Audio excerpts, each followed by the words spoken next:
Warlock, Albrigsten with the Druid, Shaman, Paladin, and the Warlock band away. So most reach that you possibly can. But here it is going to be the even lock for Furyhunter and Albrigsten on the Keleseth Shudderwalk Shaman. Now, this is a matchup that favors the even Warlock regardless of the archetype of Shudderwalk Shaman that the player's choosing to bring. But if there are Earth Shocks in the deck, and generally Earth Shocks come alongside Wild Pyromancers, the Shudderwalk Shaman has a bit of a better shot. So here, I'm going to put Albrigsten at a little bit of a disadvantage unless he can find the early hexes, the early volcanoes that he needs to get through those very powerful Mountain Giant turns. He would absolutely usually be needing those cards right at the start, but for Furyhunter here on the odd Warlock, obviously he's going to be drawing and tapping a few more times before turn 4 actually hits. But at the moment, he hasn't got any of those threats, obviously, in the Mountain Giant and the Twilight Drake as the two main ones. Whereas for Albrigsten, he's just curving out. He's got Shudderwalk into Acolyte or the Manatee Totem to keep the draw going, and Furyhunter is yet to find one of those big, powerful threats.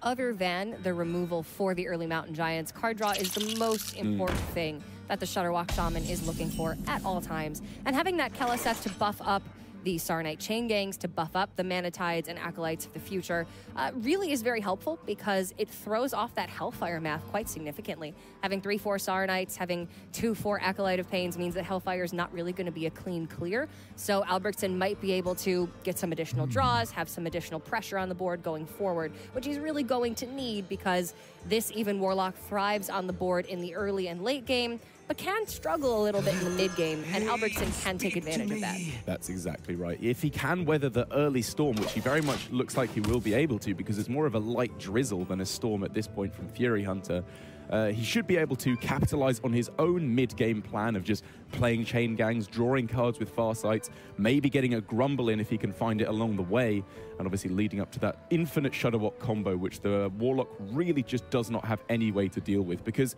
the thing we always bring up with Shudderwalk Shaman is it can activate in the wrong order in terms of battle cries. Your Grumble and Zola can go off before the copy effect comes down from Saronite Chain Gang, but against the Warlock, that's not even that bad. You just end up with 3 6/6s on the board, and there's nothing they can do except die. So Albrigsten here has kind of walked into a bit of a trap, and it doesn't look incredibly significant because he has Manatide and Farsight in hand, but usually with Shudderwalk Shaman, especially the version that doesn't run Wild Pyromancers or Hemet or Bog Shapers, you really want to throw that Acolyte of Pain down on the same turn that you're playing Volcano. That's how desperately you need the card draw in this deck, because it is a combo deck. You need to find all of your pieces very quickly, and you're already at a deficit because the even Warlock is naturally drawing 2 cards per turn, pretty much every turn that they can. So for Albrigsten, throwing out the Acolyte of Pain there and not drawing any cards, that could really come back to hurt him.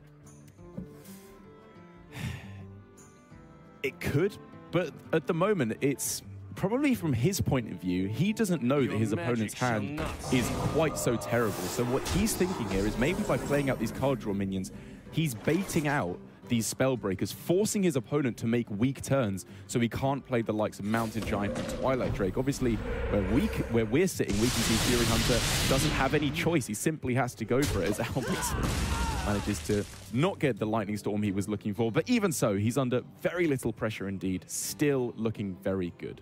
That is a bit unfortunate. That Lightning Storm can be quite flexible in this matchup, whereas had Albrigsten chosen to go for the Sarnite Chain Gang, that does trade evenly into both of those Spellbreakers. Maybe he could have saved that Storm, had a little bit more to do next turn, potentially. Also, you don't really want to deal any damage to the face of the even Warlock, because the more damage you deal to them, then their Hooked Reavers are active earlier. So using that Sarnite Chain Gang as almost just a 4-mana removal piece in this matchup, I think is totally fine. Yeah, I think that's very valid indeed. There are certain instances where I think with Shudderwalk Shaman, especially the Keleseth version, you can just kind of curve out, and then dealing damage is very valid because you might just be able to win the game through a couple of surprise lifelinks. But generally, I absolutely agree with you, Cora, that you don't want to be activating those Hook Reavers, because if you don't, they have hands like this where the amount of pressure they can throw onto the board until Lich King comes down is surprisingly limited. Albrigsten, again, just let down by that Lightning Storm. But again, I'm kind of questioning, was it really necessary this turn? What to do? Now, the board would have been, I believe, exactly at 15 had he run the Searing Totem in and gone for the Volcano. Okay. He would have had to use the coin as well. And I don't know that that's really what he wanted to do, but I would have at least given it some thought.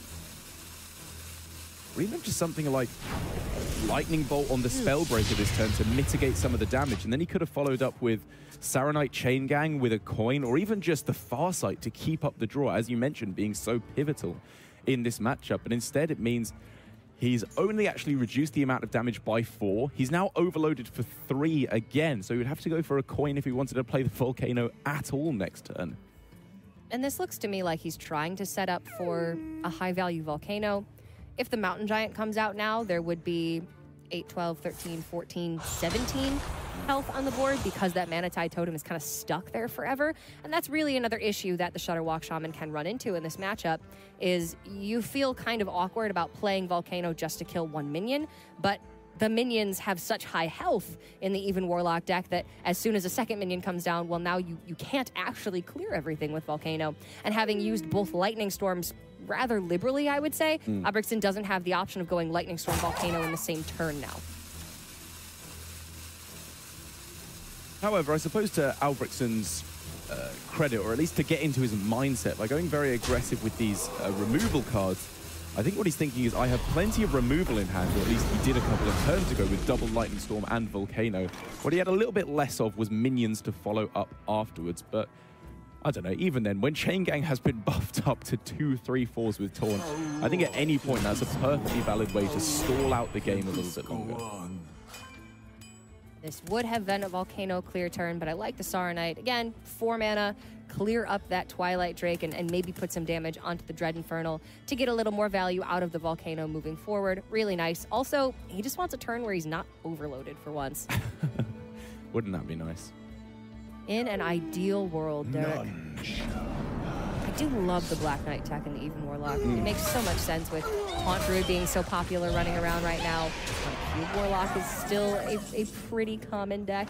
Even just a lot of Lich King knocking about in a lot of deck lists. Absolutely. Makes a huge amount of sense to me as well.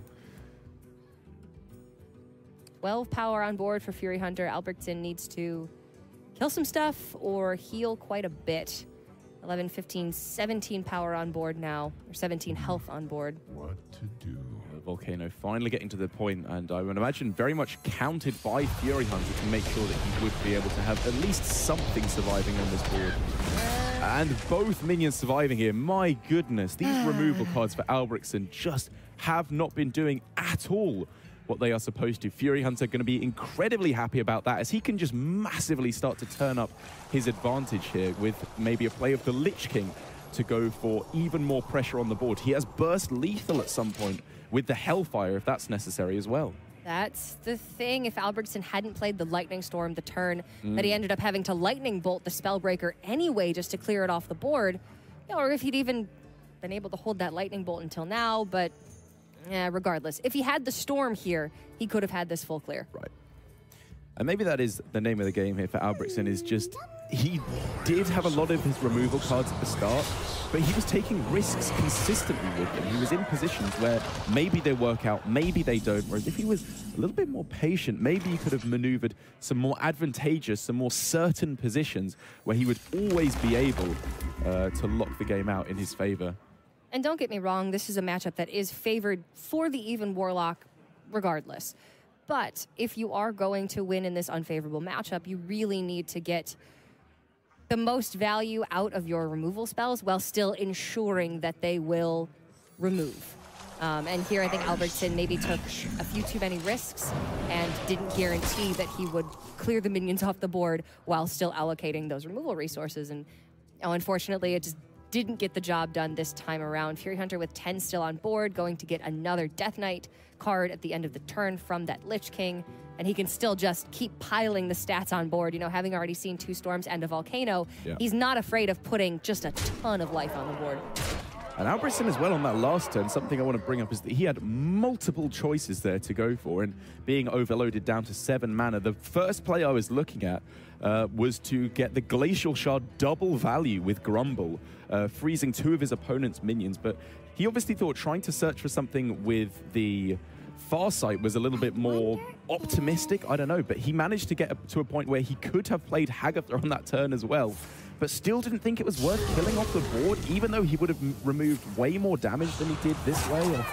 I don't know. I think on that turn there was a bit of a missequencing from Albrigsten, because playing the Hagatha feels like something he has to do here if he's going to be able to swing this back at all. And just take a minute and look at how much Albrigsten is moving around.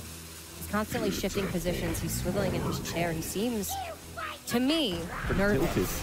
Yeah. Nervous and yeah, maybe a little bit tilted. So I think there were certainly things that he could have done differently in this match, though this game is something that, you know, it's unfavored for him anyway. So he's going to need to be able to just kind of write this one off. If he loses, which it is looking like it's going in that position, although Hagatha can make miracles happen, we all know that. But this is his first time on stage. It's his first time on stream. I just want to see him take a couple breaths and try to get into a more zen position here, because this looks like nerves to me.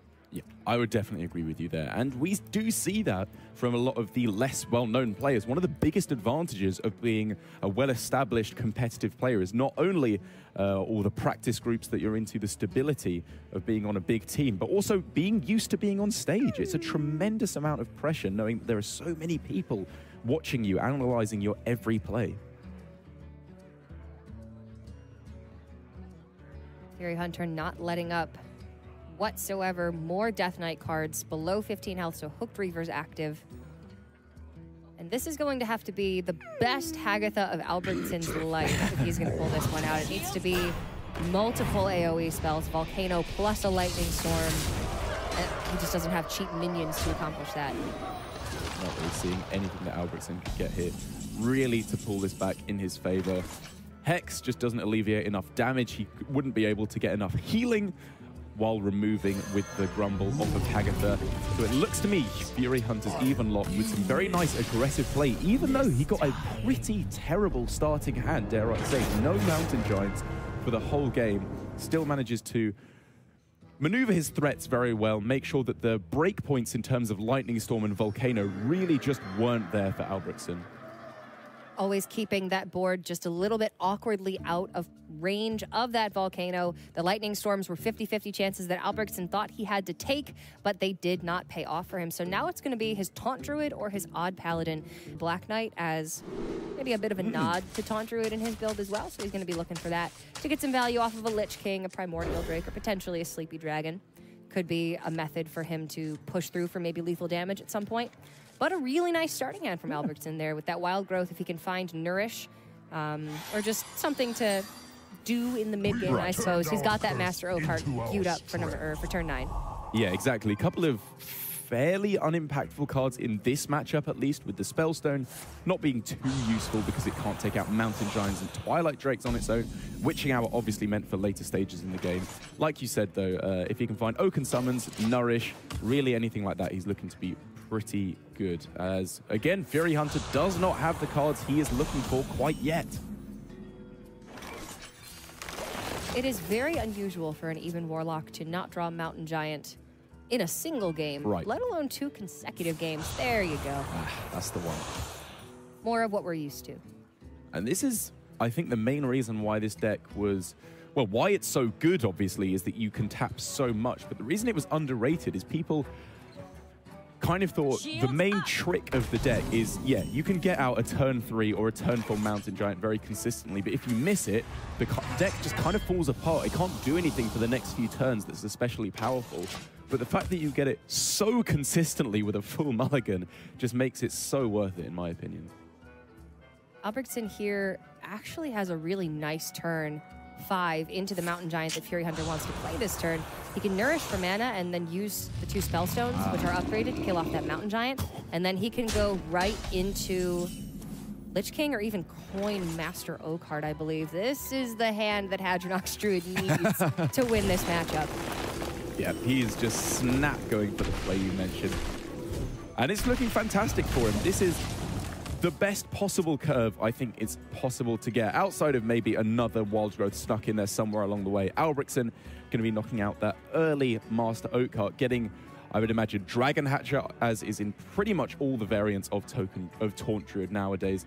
And then afterwards, as long as Furyhunter can't find answers for all of those giant taunts, which I think is pretty much impossible in this very unreactive even Warlock, Albrigsten should just be sailing to an equalization here.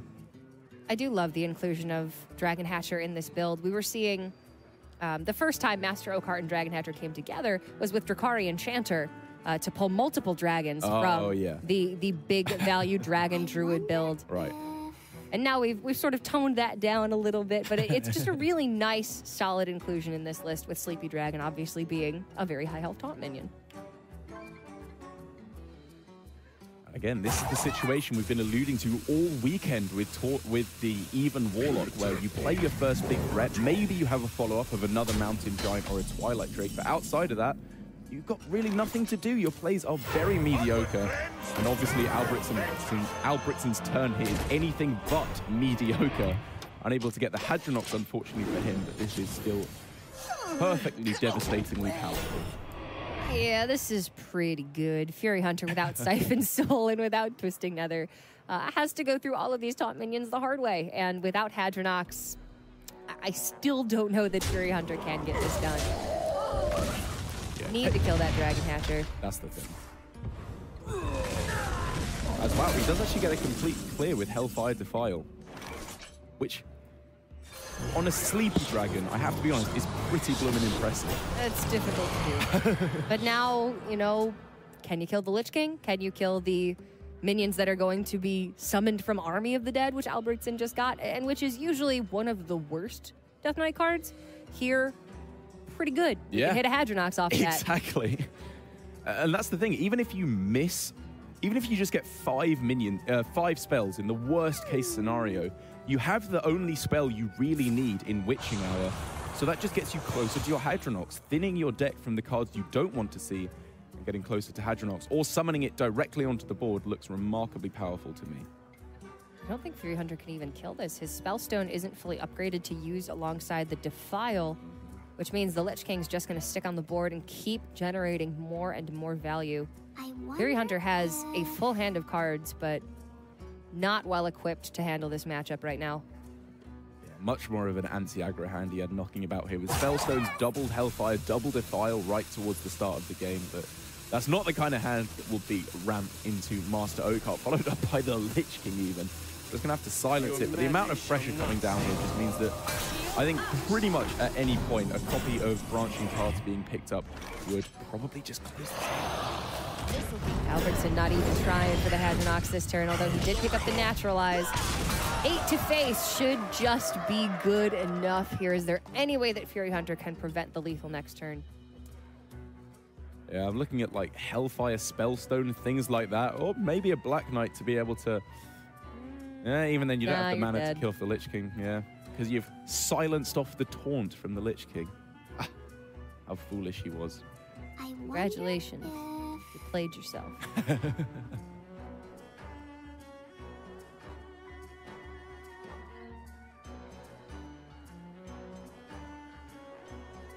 Obviously doesn't have the mana either for something like Dread Infernal to power up the Spellstone. Probably just looking at a Lich King of his own. Maybe in his eyes that will keep him alive. Obviously we can see doesn't quite work out in his favor there, but it's probably the best one. Okay, Spellstone Defile, and attempt to take this board back with the Doomsayer.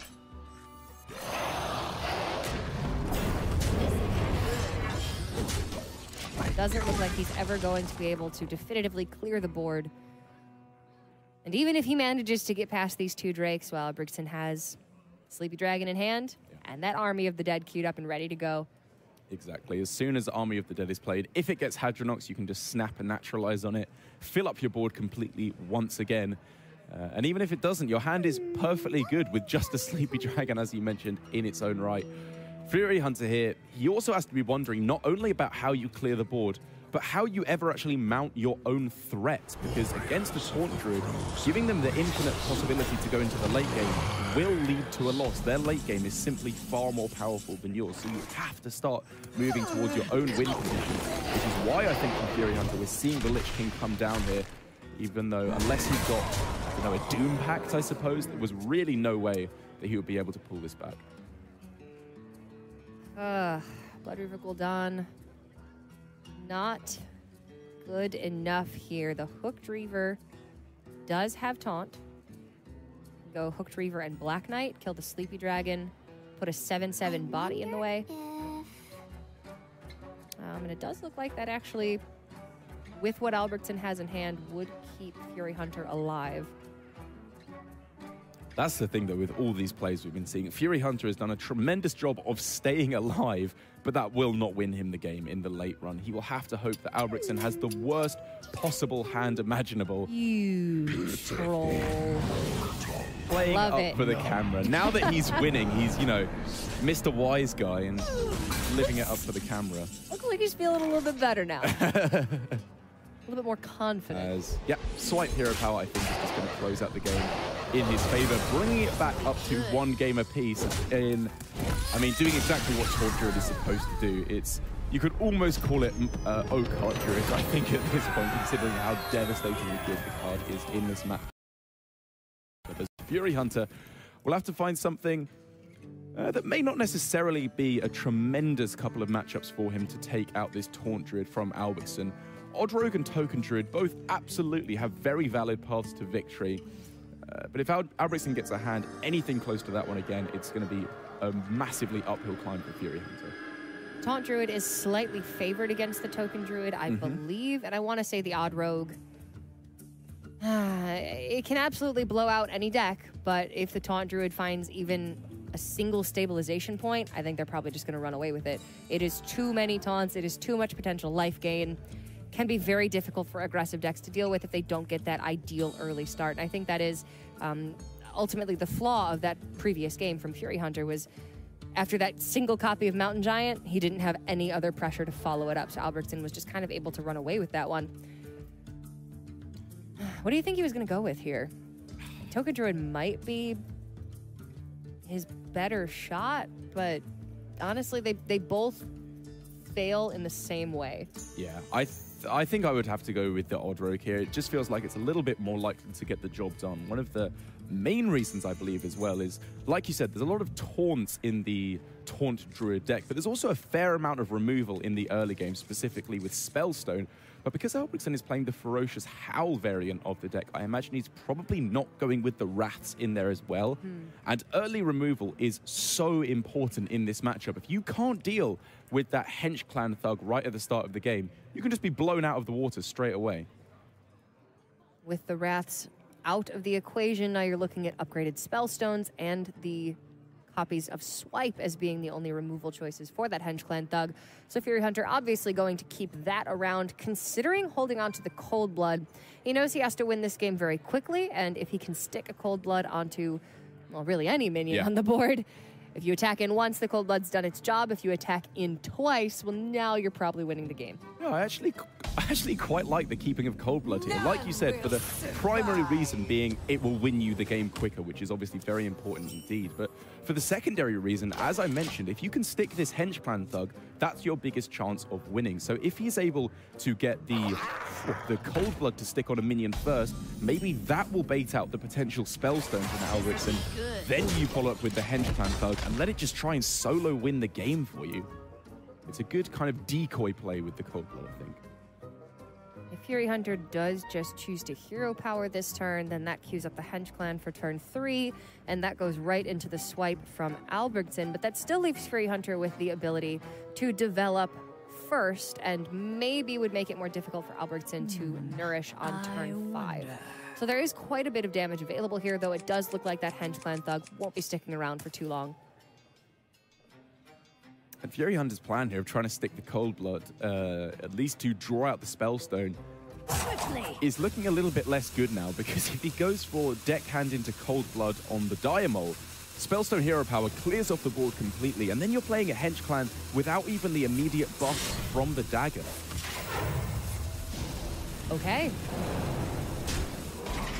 The coin makes it a little bit more difficult to combo with the SI and the Vile Spine, but he's going to play the Hench Clan Thug next turn anyway, so deckhand SI coming down on turn 4 is just fine. And the Fungalmancer is a really nice pickup as well, as it looks like Albrigsten's going to have to swipe the Hench Clan Thug here. So this Dire Mole is going to be hitting in for under 10. The Cold Blood keep looking absolutely fantastic here for Furyhunter, as one of the most important cards in this matchup is picked up but a tiny bit too late to really prevent the majority of the damage coming through, because if Albrigsten isn't able to clear up this board very quickly indeed, we can clearly see Fungalmancer will be hitting the board, buffing up these minions to the point where they're probably not going to die, and actually can just start value trading against the likes of Ironwood Golem that Albrigsten will have to play. This is fine. Albrigsten wants some more options for his next turn, although it does look like he has to remove this Dire Mole somehow, and swipe is probably the best way to do it. But ooh, the Vicious Fledgling pickup as well. Henchclan Thug is probably the most threatening minion in the early game, but well, then you put Vicious Fledgling in there as well, and suddenly now you've got a wealth of options.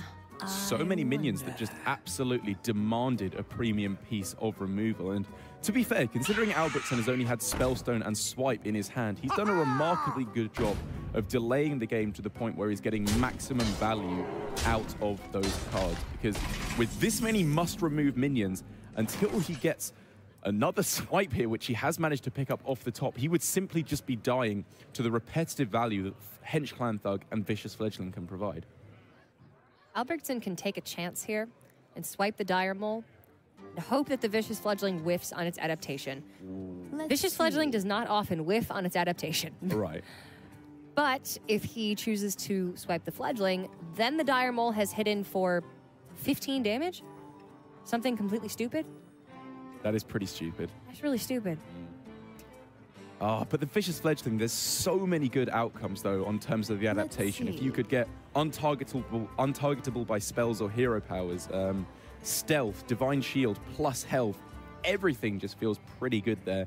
And if you are unable to kill it off very quickly indeed, then the game just runs away from you. Oh my god.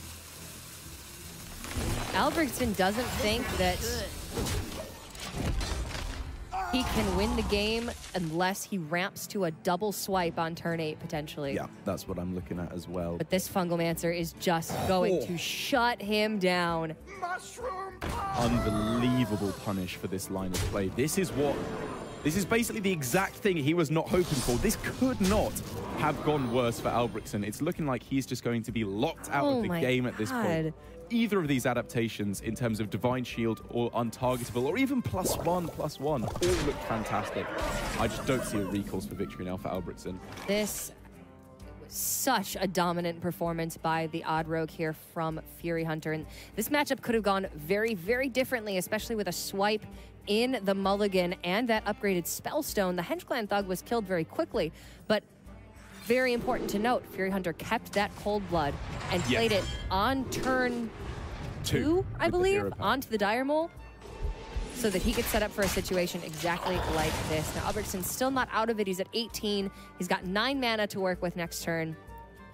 But there is a Wind Fury, untargetable, Vicious Fledgling on the board, and that, I believe, is just going to wrap this one up. Some pretty impressive play there from Furyhunter. I like the keeping Cold Blood a lot there, as you mentioned. I like the super aggressive play he was demonstrating. And I think, although Albrigsten did have some of the good cards in the early game, like Spellstone, he had a swipe to follow up with, Furyhunter really managed to put himself in a position where he was the most likely to stick one of the power minions on one of the turns, be it Henchclan Thug, a minion with Cold Blood, which it did for the entire game, or just the Vicious Fledgling itself, and they did just run away with the game for him. He punished the Druid for not having the immediate removal. And I do like the Nourish play that Albrigsten went with. If he swiped on 5, he was probably going to have to swipe on 6, and then he doesn't really do anything on 7. So from his perspective, the Nourish was his best chance of winning the game there, though it really did open him up to being punished by that Fungalmancer. Had the Fungalmancer not been there, maybe double swipe with a poor adaptation on the Vicious Fledgling could have actually cleared the board, and then he would have had a significantly higher amount of mana than Furyhunter to work with on that following turn. Unfortunately, it just didn't play out that way for him this time. He's going to be rolling up into game number 4 with his Odd Paladin, an Odd Paladin against Odd Rogue. It's 2 of the most aggressive decks in the meta right now. The dudes can line up quite nicely into what Furyhunter has available to him. How do you think this one usually goes down? I think in my experience, very generally with the Odd Paladin, you will usually just be locking down early board control better than the Odd Rogue can do, because obviously the benefit of playing an Odd variant in the Rogue is you get an extra attack on your dagger. But when pretty much every minion in the deck for Albrigsten, at least in the early first 2 turns, has 1 health, it really doesn't make any difference at all, and you're just not able to attack quickly enough to regain board control. But having said that, Furyhunter has managed to find himself a pretty good anti-aggro hand. If he can find maybe a couple of 1-drops to really lock this hand up, he'll really be in with a shot. It is very important to note in aggro v aggro matchups, the player that is on the play, meaning going turn 1, does have a bit of an advantage here. Albrigsten's going to be able to develop first. He's going to have a very discounted Corridor Creeper at some point to potentially swing the board. And Furyhunter would have loved to have the ability to play something like a Dire Mole or a Firefly on turn 1. Turns out he doesn't even have those in hand. He just has 4 3-drops to work with. Powerful cards, but that's a little bit slow in this matchup. Like you say, it's almost so good. He'd only need 1-drop here to really make this hand pop, because coin SI7 into Tar Creeper as well. That's a super good anti-aggro hand. A 3-drop with 5 health is really good against an Odd Paladin where the vast majority of minions only have 1 attack and often 1 health as well. That was a very important top deck for Furyhunter, and he does miss, unfortunately, meaning he's probably just going to have to completely pass turn 1, allowing Albrigsten to have 2 turns of development over him. I think there's good reasoning to consider the dagger. Like, if you just ignore the fact that it has 2 attack and just imagining you're going coin dagger, it does allow you to, at least in the absolute immediate, keep up on the board a lot more effectively. But having said that, does it really do enough? Is that optimistic enough of a play, or do you have to go for something like coin SI7, coin Tar Creeper, then follow up with the dagger? He has now found a Firefly, so able to start going a little bit wider on the board, because that is the name of the game against Odd Paladin. You got to go as wide as you can, and you got to value trade as much as you possibly can. Firefly 1 turn late. It's still a welcome sight, better than very high mana cost minions or spells right now, though there are not very many high mana cost cards in the deck to start with. Furyhunter electing to just go with that Tar Creeper. He can Firefly an SI7 agent on turn 4, I suppose. The light protects me. It's looking surprisingly decent for Furyhunter, given how his starting hand really was not all that premium again. Obviously missing out on the 1-drop. But if he is able to start value trading on this board, taking down the number of 1/1s before Albrigsten finds one of the wide buff cards, be it through Raid Leader or even more scarily Level Up on turn 5, then Furyhunter could start to lock this game down. Because once again, if he can stick either that Hench Clan or the Vicious Fledgling, even just for a turn or 2, that could be all he needs to start racing his opponent.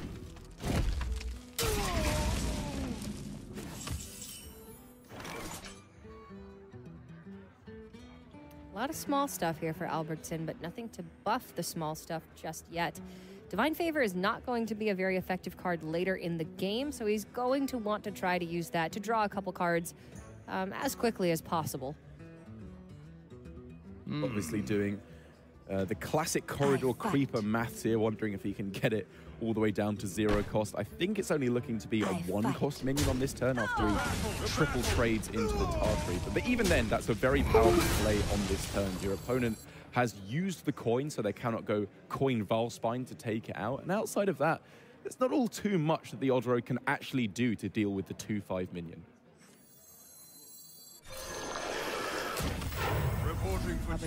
Filling the board back up immediately. That is the power of the Odd Paladin. You can wipe the board once, and they just come back swinging immediately. It's very difficult to actually keep them off of the board for a period of time.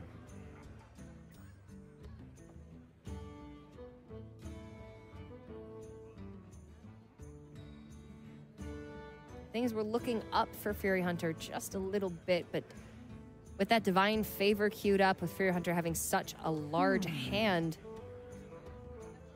this one is going to be quite difficult for him. Are they running Phantom Knives in the Odd Rogue? It's a tech that sometimes sneaks in there. I do not have access to his deck list immediately. I would imagine no, to be perfectly honest. I don't think that's really the reason you're bringing this deck in this tournament. You can... Because there just hasn't been that much odd power in, to be honest. And if he was so weak to it, he would just ban it. You're really bringing the odd rogue to target the more greedy control decks. You want to be locking down their possibility to go super greedy because you kill them right at the start, like we saw against the Taunt Druid. Well, Furyhunter challenging the board yet again with this Hench Clan Thug, hoping to force out the 4 trades that are available on the board. Oh, but Sunkeeper Tarim. Oh, wow. That is the ideal choice. Don't toy with us, mate. Sean Ward. Pretty good. Yeah, I mean, this... Tough choice. I mean, obviously here what he is doing is he's trying to convince his opponent that he does not have Sunkeeper Tarim, but he's giggling and smiling to Furyhunter there. Furyhunter's gotta know. Pretty much letting him know Come that he's hit the one card you absolutely have to hit. I mean, Sunkeeper Tarim being unable to be played at all in an odd Paladin deck is, I think, pretty much the one thing that's holding it back from just being absolutely super tier 1.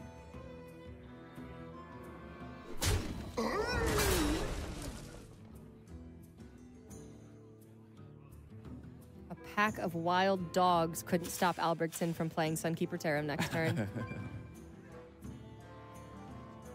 Yeah, Furyhunter here obviously looking to start moving towards his own win condition, which is, you know, a very valid line of thinking. I think that's why on the last turn he didn't go for Flame Elemental into SI7 Agent. He went for Hedge Clan. And on this turn he's going for the Vicious Fledgling because he wants to start racing his opponent. He needs to be optimistic about what his opponent has, praying that there is not this power turn of exactly Sunkeeper Tarim. But we can see coming down, devastatingly powerful here, and at this point it just looks like Albrigsten is going to be sailing through to a victory, once again equalizing 2 games apiece, unless Furyhunter can pull something pretty magical out of the bag.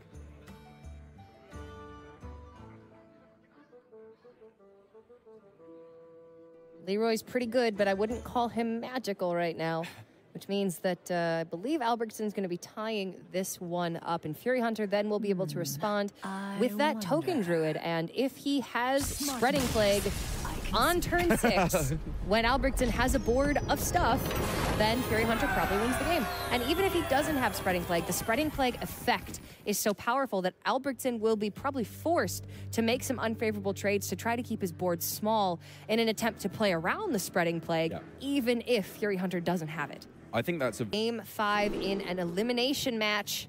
The winner of this series moves on to the semifinals to go up against Faeli in the top 4. The loser is unfortunately out of the tournament.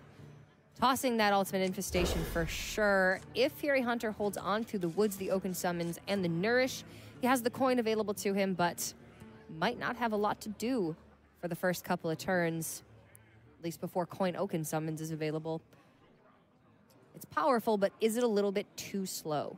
That's what Furyhunter is thinking here. And, well, I mean, 2 things. Is it too slow? And is it not optimistic enough? If he goes for a full mulligan for, I suppose, Wild Growth and, again, primarily Spreading Plague, then he's probably looking to be in a much better scenario. And even here from Albrigsten, we can see the effect of how quickly he wants to win the game. I believe holding on to Argent Squire and Blessing of Might right at the start here, going for the kind of play Furyhunter made with his Odd Rogue, with the Cold Blood, just to, instead of going wide on the board, playing like a pure aggro deck, trying to smork your opponent down before any of their nonsense with Spreading Plague can actually happen.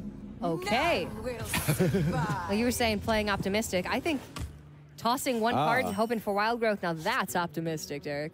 I see. And it's going to pay off. A well-accomplished Druid player here.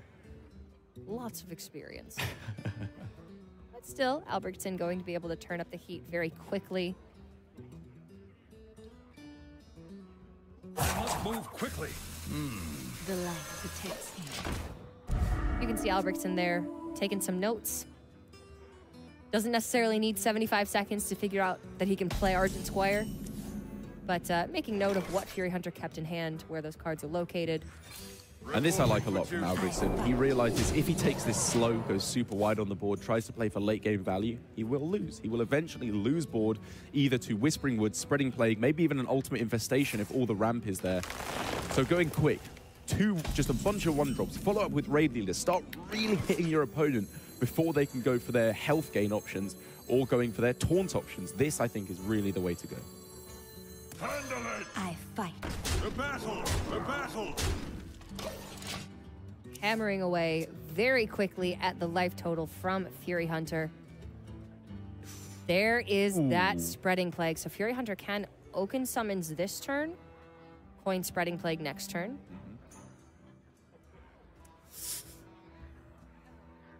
It's such a weird one, Cora, because like Whispering Woods is a better play on this turn in terms of immediately fighting back against the board.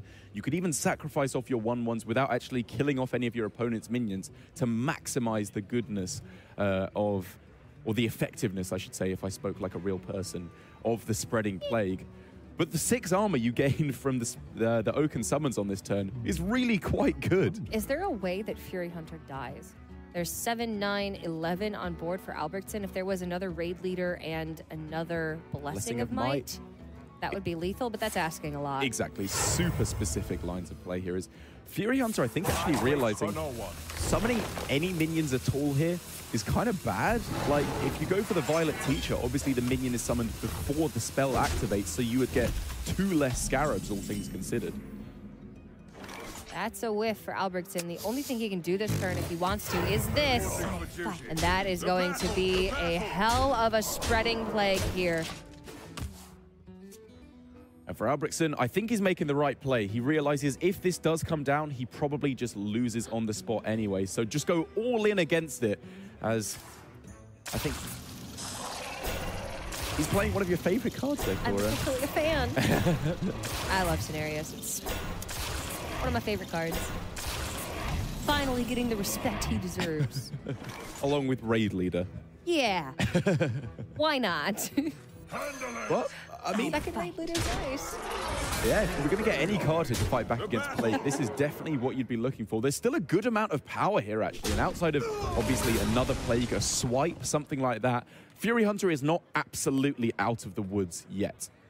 Albrigsten can drop double Corridor Creeper here if he trades off all 3 of his dudes. Then he can hero power once again. Reporting for duty. Pretty good. It's powerful. Obviously, the possibility to just drop Soul of the Forest on this board of Scarabs here, if he wanted to set up for a powerful play next time. And after he, I would imagine, trades all his minions into both of these Raid Leaders, he's got a pretty decent board here, especially as he can gain up a bit of armor. Just start to solidify this board, because again, this is not over. Even though he hit pretty much the perfect starting hand, Albrigtsen's super aggressive play has still kept him in the game. And Furyhunter's still going to be 1 turn off of Ultimate Infestation. Cenarius does not have to be used for buffs. It can summon 2/2/2 Treants with Taunt. What to do? But how is this damage going to work out this turn for Furyhunter? I wonder, does he... No, he wants to play the Soul of the Forest this turn. The hero power could have killed the Raid Leader and maybe saved one of the Scarabs. But this significantly cuts down on the amount of power on board. It's going to have to be the Creeper and a Dude over each of the Scarabs, leaving 4 power in play for Albrigsten. Although that Owl can be used to silence one, so then it is 7 power that could go to face this turn. It's respectable, but it's still not looking like it's going to be quite enough, because for Furyhunter, the ability to, if not completely clear the board, at least hugely mitigate the amount of damage Albrigsten is putting down. It looks to me like Furyhunter is still just going to be pushing forward too much resilience against all these tokens, although Albrigsten is giving it all he possibly can to close out the game, once again playing his super aggressive style. Furyhunter hoping and praying that there is not a repeat of last game with a Sunkeeper tear him off of the Stonehill Defender.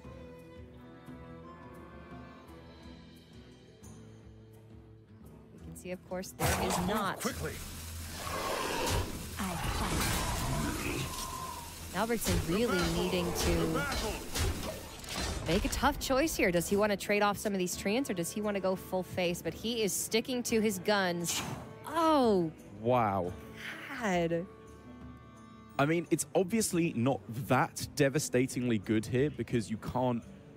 Actually, you can kill off a couple of your treants as well. Even just for 2 1/5s here, that should pretty much just solidify Furyhunter's spot. Could be Spreading Plague. Cenarius for buffs facilitates some really nice trades as well. A treant over the Stonehill, treant over the Creeper, Violet Teacher over the Creeper, and the Scarabs and the Scarab and the Apprentice over the Owl and the Squire. I think you just take your 3 1/5 taunts here is Yeah, I think you probably do. I mean, like you said, Cenarius is obviously a good play, but if you make these taunts, you will win the game eventually. You're still going to have a very wide board on the following turn. Cenarius can then buff that up. And Furyhunter with some pretty impressive play here. As long as he doesn't end up losing on this turn, should be in a very good spot. Okay, that's what I was thinking. If he Cenariuses and buffs and makes trades, Sunkeeper Terran plus Blessing of Might would have been lethal for Albrigsten, I believe. Really? Yes. Even still, Sunkeeper Terran plus Blessing of Might is lethal. Oh my god. He misses on the attack. If he didn't attack there, that was lethal. Furyhunter gave himself the opportunity to lose in a multitude of ways there. He knows how bad he messed up here. Oh, and oh my goodness. Furyhunter just gave Albrigsten not even a massive out, a very realistic out. A very realistic out. That's 5. Furyhunter has 5, 6, 9, 11, 13, 15 on board, and Albrigsten's still going to be at 27. There was a lot there that was giving lethal outs. Any kind of attack buff, Vine Cleaver, Blessing of Might, Fungal Mantle, so much stuff there that Furyhunter left himself super open to. And I think Furyhunter is realizing now that he made a serious misstep, and he didn't get punished for it, but he really could have. Yeah, absolutely. I wonder if he was thinking that the Cenarius was going to give him 2 treants and then realized that he just didn't have room on the board a little bit too late. But going for the Spreading Plague buffs there, or going for the Spreading Plague for 3 treants, I think it could have been, you just don't with the lose. trades, you don't lose at that point. And the Cenarius buffs, the only out would have been, because you're leaving 2 1/1s on the board. Right. Vine Cleaver wouldn't have been enough because Furyhunter was at 7. So it would have had to be Sunkeeper Terran or a weapon plus Blessing of Might, but the card in hand was the Stonehill taunt. And I guess the thing that we should bring up is that with our line of play of the Spreading Plagues, maybe he'd figured out or spent his whole turn trying to figure out if Sunkeeper Terran still kills him, as you mentioned. But with his line of play, that's obviously still a possibility that he does. So many things that he could have done that turn, and he did something that was less than ideal, but not getting punished for it. Now he, again, has to make a decision. Ultimate Infestation is a nice option here, but the Spreading Plague just is so much safer. Yeah. Only going to be getting 2 here, as I believe he could potentially have got 1 more with the trade, but obviously the Violet Teacher kind of anti-synergy here is not what he's looking for, but it doesn't really matter, I think, with no real damage through taunts available in this odd Paladin's deck. Now he realized it was obviously not Sunkeeper Terran. Even a Fungal Mancer off the top just doesn't quite get there. Ultimate Infestation should just be locking this one out for Furyhunter in what was a terrifyingly close game for Furyhunter. Had that unidentified maul been a blessed maul, this game would have gone in Albrigsten's favor. He would have won immediately. Had it have been a Vine Cleaver, he would have won the game immediately. So I believe 23 damage available on this turn, if I'm counting correctly. Not quite able to close out the game yet. But again, if you just take your value trades, take some more tokens off of the Violet Teacher and probably play the Ultimate Infestation, you're looking to close out the game.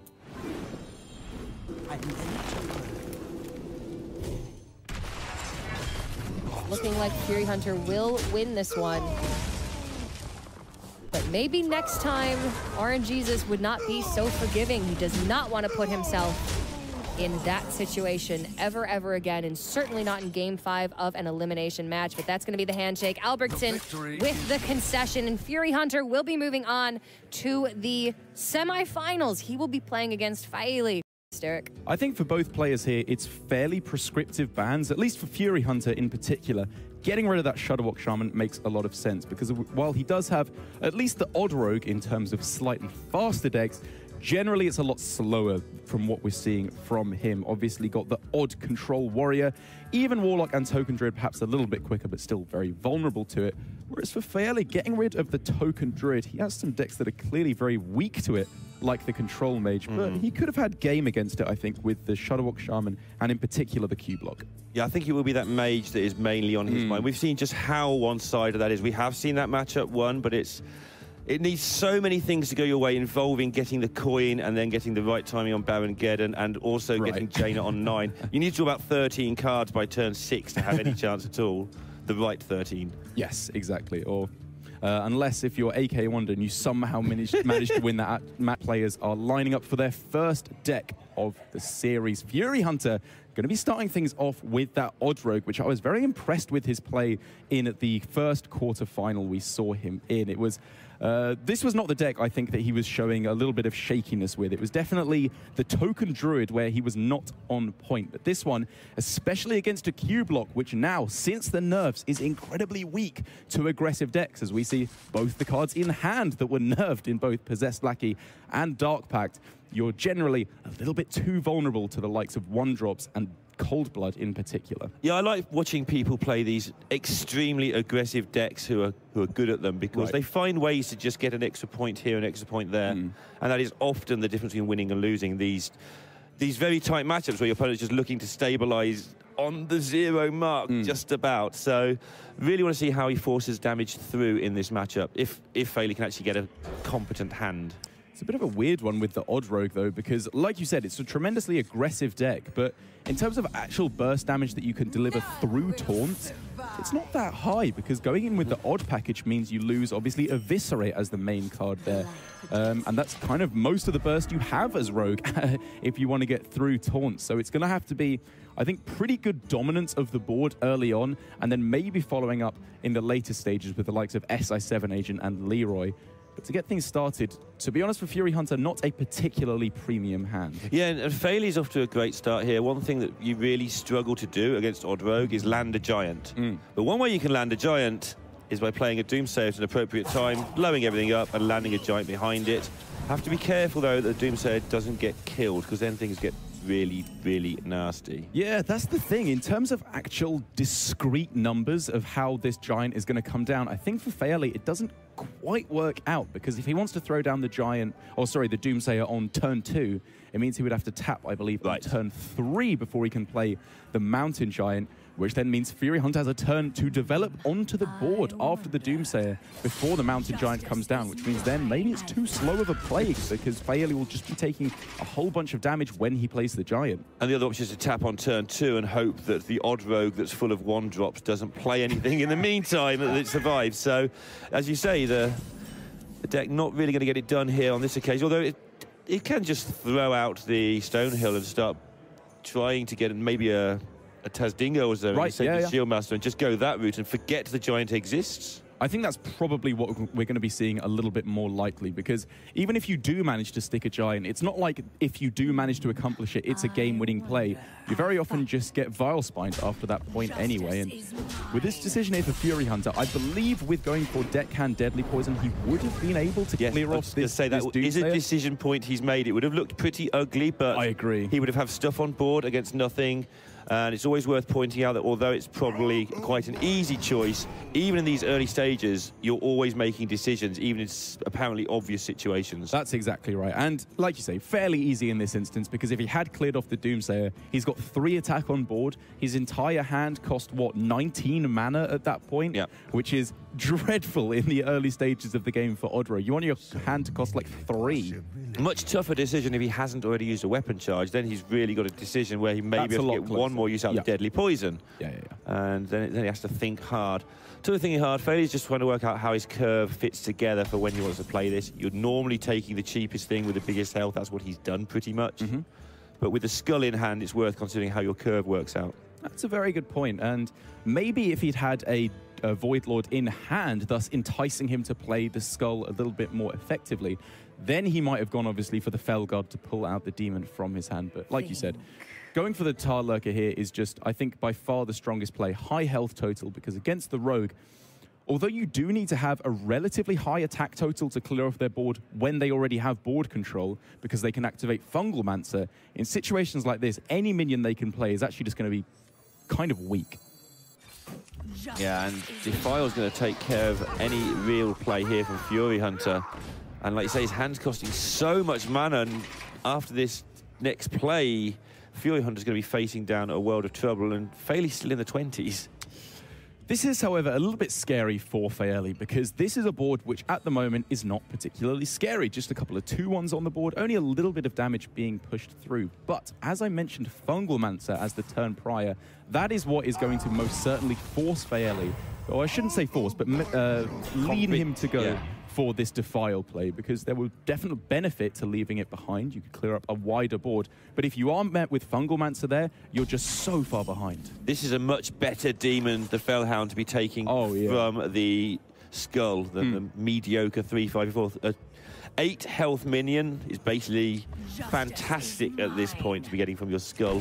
If you can just find one turn where the board's clear enough to drop the Skull, he'll be okay here. He's got to make that turn happen. That's right. It's obviously a fair bit worse than Voidlord off of the Skull, but it's comparable. It's something to at least entice you to go for the Skull in the first place. Whereas outside of that, Faeli's turns after the Tar Lurker were starting to look a little bit lackluster, because if he plays the Tar Lurker and it dies, he would obviously not be able to faceless it, whereas if it does survive, then he can just go for a faceless onto the Tar Lurker and feel pretty blooming happy. Seeing the knock-on effect here that Furyhunter's had from his poor draw is that he had to play the 1-drops to make sure that anything happened at all. If he'd had a 3-drop, he could have saved them as activators for these Vile Spines, but now he's relying on picking one up for whenever the Vile Spine is needed.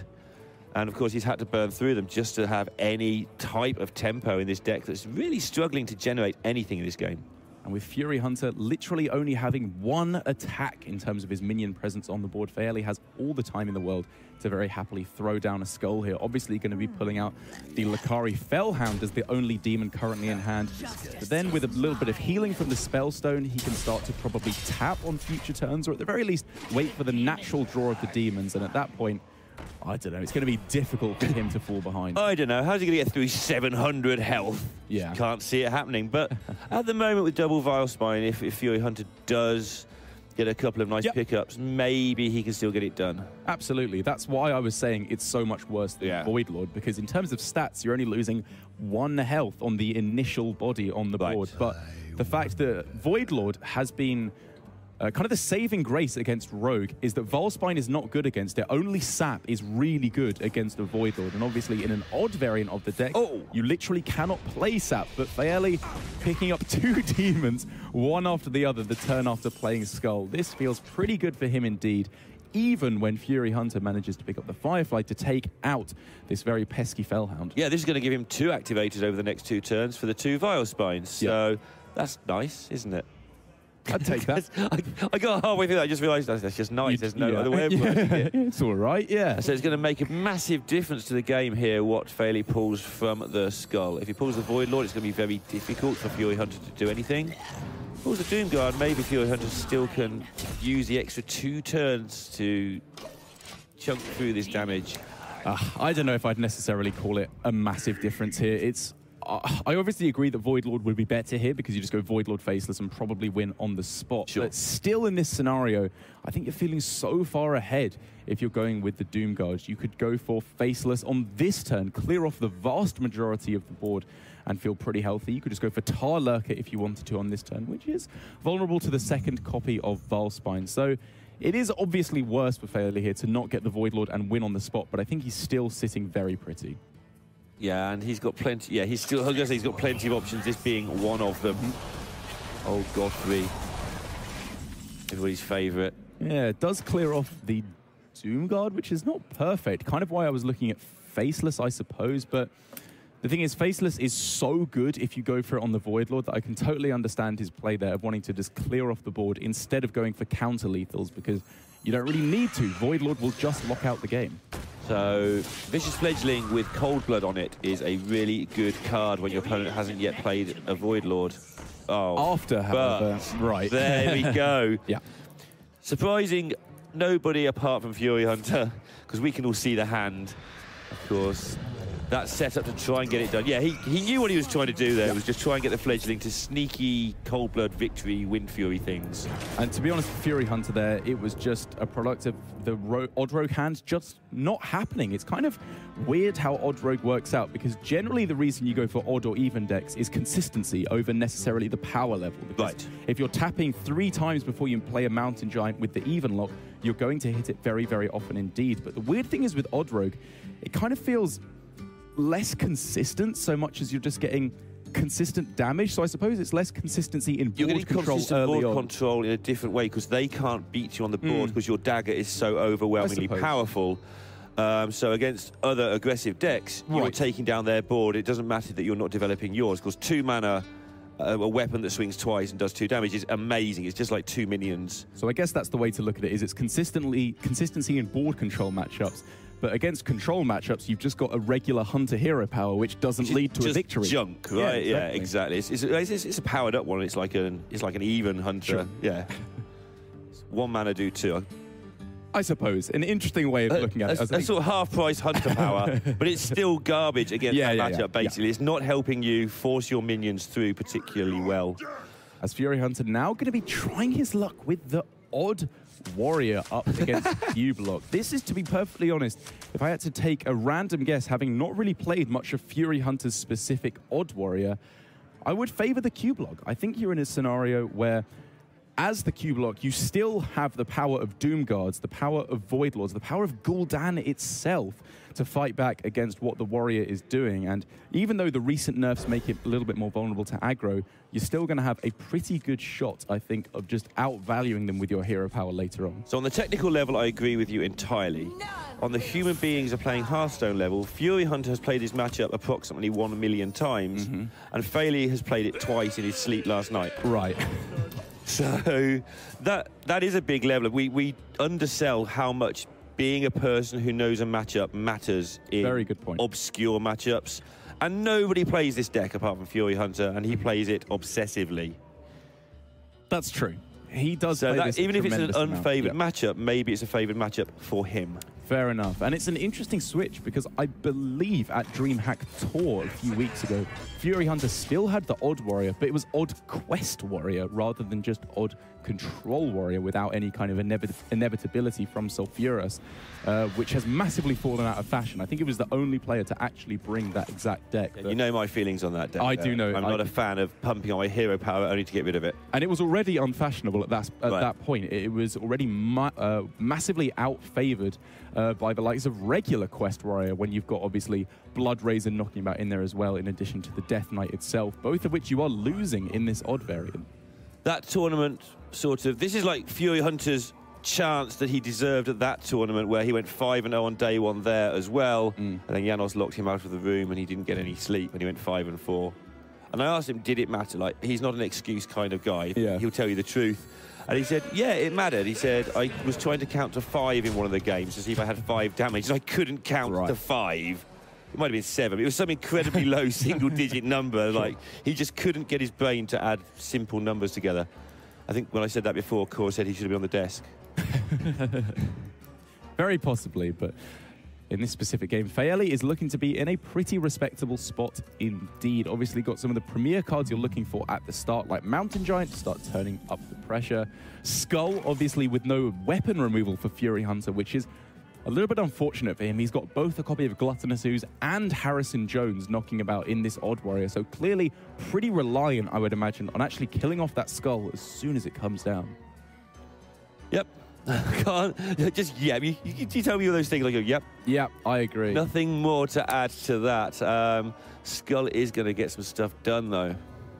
Really. Yeah, it is. Only 1 Void Lord, I believe, in hand at the moment, so not truly disgusting, and obviously no Faceless or Cube in hand, so the real ridiculousness that Q-Block can sometimes accomplish is somewhat diminished, at least for the moment. And Furyhunter clearly showing what his primary game plan is going to be in this matchup, which is kind of just going aggressive, I think. Yeah, and you're talking about the ridiculousness of Cube being mitigated a bit. The ridiculousness of Rush Warrior also being mitigated, because Rush is nothing if your opponent's not playing any minions. Right. it just becomes 3-3 for 3 warrior, which is much less good. I would not play 3-3 for 3 warrior.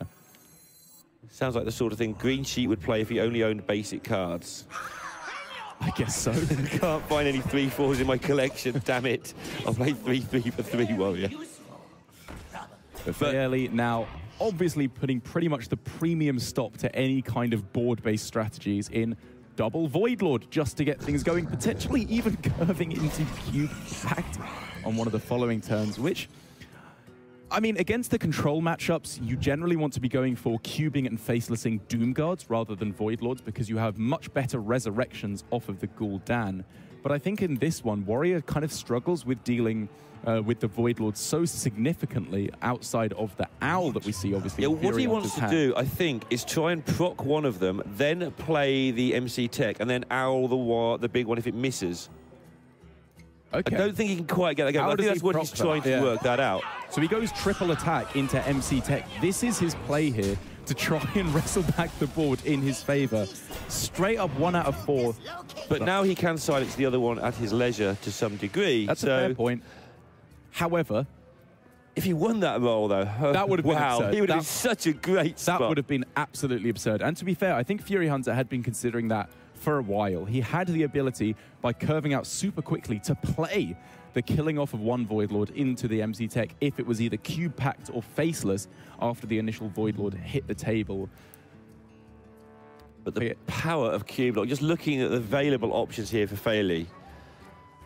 And to be fair, Faeli may want to transition into a slightly different game plan at this point by, for example, just playing Possessed Lackey, because if he can do that, he all of a sudden puts himself in an instance where he can start cubing and pacting Doom Guards instead.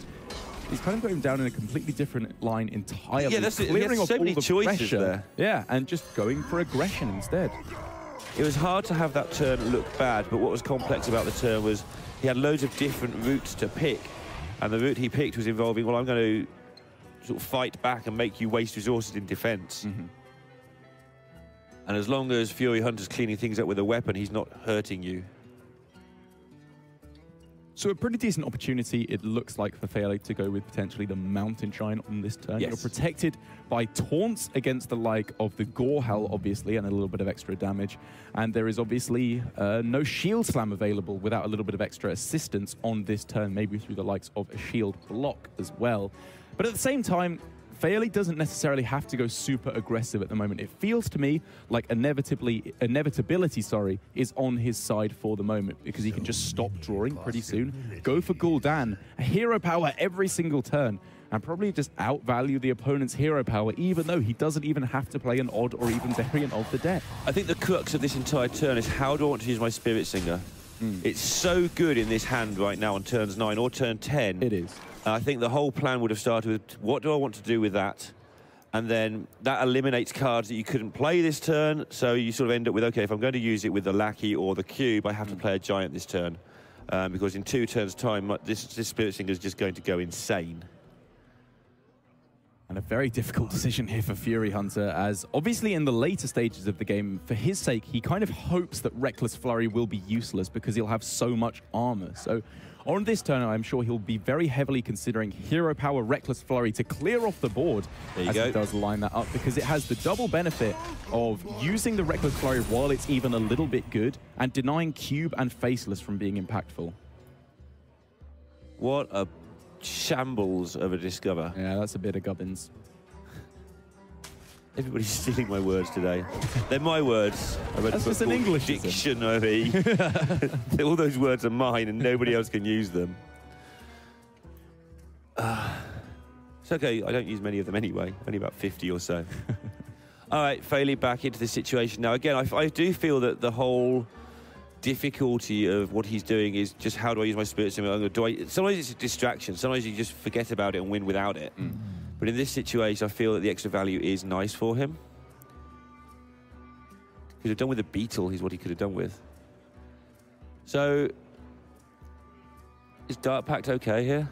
Yeah, I think you're pretty happy to go with something like that on this turn. I mean, it's just about how do you try and maximize your power turns in the immediate, because if he goes for something like Lackey Pact, pulls out a Doom Guard, and then it just dies on the following turn, obviously, with an attack through the weapon, and maybe a little bit of extra help, be it through I don't know, King Mosh, Baron Geddon, Whirlwind, something like that, just to power up the ability to take it out. That is a bit scary because he wants to go for Cube Pact on his Doomguard, whereas if he hits a Void Lord, it's obviously a little bit more difficult for Furyhunter to take it out whatsoever. Faeli does manage to hit the Void Lord here, which isn't necessarily better or worse because both kinds of demons here are just great. Obviously still got this Umbra thing. I keep on about it because it's just going to be so powerful when it happens, but he's got to make sure it does. He might not even need to. He's got, obviously Gul'dan is going to be fantastic for him as well, going to that position. And on the other side, you're talking about Furyhunter's potential great turns. He hasn't got any of that stuff ready at all. He hasn't drawn in a good way. And he is, like you said, he's the one who hasn't got inevitability. He is the one who has actually got to find a way of winning this game. Yeah.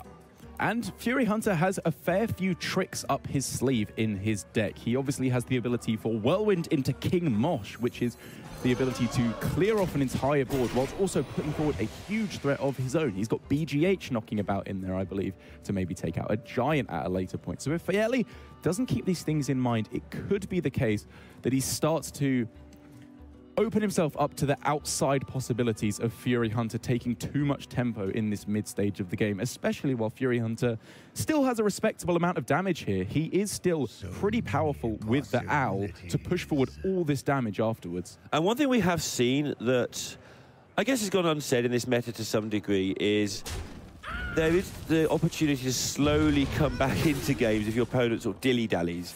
They quite often look like you've lost. We've seen many matches over the last 2 or 3 DreamHacks where the player who can't win with traditional strategies just finds a way to lose. Right. By not having, because most decks don't kill you quickly. It used to be you end up with a board full of 2 7s or something, I don't even know, of things. Right. And your opponent just can't out-thing you, so you kill them over 3 or 4 turns. Okay. But there seem to be ways, like you've talked about the King Mosh play, where actually people can get back into games from behind now if you, first of all, don't push hard enough to kill them off, and secondly, don't have a follow-up for their 1 or 2 outs. I mean, early and mid-game plays in Hearthstone have undeniably gotten worse when we look back to cards like Tunnel Trog, the Piloted Shredder, cards like that that really dominated the early and mid stages. But in terms of late game inevitability, now that we have all the Death Knights in play, as well as Hadronox, Shudderwock, things like that, the super late game has gotten much more powerful, as you say. So if you don't finish off games quickly, you need to be wary of the ability for decks to sneak in a win. And we have seen many of those, again, over the last 2 or 3 DreamHacks. And Furyhunter's certainly feeling, okay, well, exactly what you've just said, really. The Q-Block is a high-end, mid-range deck to most degrees, forgetting Gul'dan, is your trump card. And Furyhunter's, okay, well, he's running out of that stuff. I'm going to just pick big things, and that's my way back in. If it goes my way, it's going to be hard for it to go his way. Looking at these hands, let's face it. But it is indeed. Making 4 12s and lumping big things onto the board as your opponent starts to run out of Doomguards and starts to run out of Void Lords is the way that, in the ideal world, something nice happens. And some real hyper-powerful turns available for Faeli on this turn. Obviously, the first one that I'm looking at being attacking with the Void Lord, whatever, and then go Umbra Cube Pact on this turn, filling up your board with Void Lords and Walkers, and that does look like it's what it's going to be going for. If you even pop the cube with the Dark Pact, you leave yourself even less vulnerable to a Dark Pact, because in situations like this, where you have a full board and some Void Lords, you do need to be careful of them going for a board clear and just leaving you with a bunch of 1/3s, filling up all the room so the Void Lords can't even summon. Yeah, and this is why Furyhunter didn't even blink. There are ways around this, but Faeli made that choice several turns ago. He chose not to ignore the Spirit Singer going all the way back to turn 6. And this is just posing a how do I win kind of problem here. Draw some cards. He's not playing this because it's good. He's playing this because he's got nothing in his hand that does anything. Clearly just trying to win back board control, win back the ability to push for lethal in some way. And this is a very complicated brawl to be working through at this point. He needs to consider Death Rattle order. Obviously, the cube was summoned before the 2 Void Lords on the right, I believe, so it would activate first. Thus, you are more likely, I believe, for Faeli to end up with more Void Lords than Void Walkers. But even so, you're going to be having a lot of stuff not summoning just because of the limitations on board size. This is where you just need to get a sticker, put it on your screen, say "Do not play," and stick it on Gul'dan. And then just the second you realise you need it, you play it. You just, as long as he doesn't play Gul'dan too early, Faeli's in a fantastic position here because Furyhunter's got to go through all this lot maybe twice. And then Faeli can still contain the board with Godfrey and stuff like that. And only then does he even need to use Gul'dan to repopulate. It's very different function in this deck than it is in the even deck, where it's just there to kill your opponent and gain value. In this deck, it just beats your opponent when you play Gul'dan if they're out of stuff. As long as for Faeli, he does not, as I mentioned, play too heavily into board clear, because again, if you have a whole board full of Void Lords, you're not going to be getting the full Death Rattle value. So they are just going to be able to, with a couple of wide board AoE spells like Brawl or Reckless Flurry, clear it off, and then you are afraid all of a sudden. Because if you actually look at the removal in hand for Faeli, it's pretty much just Lord Godfrey in terms of wide board clears. One thing that's not likely to happen is Faeli get a whole board full of Doom Guards to win the game in one turn back. Right.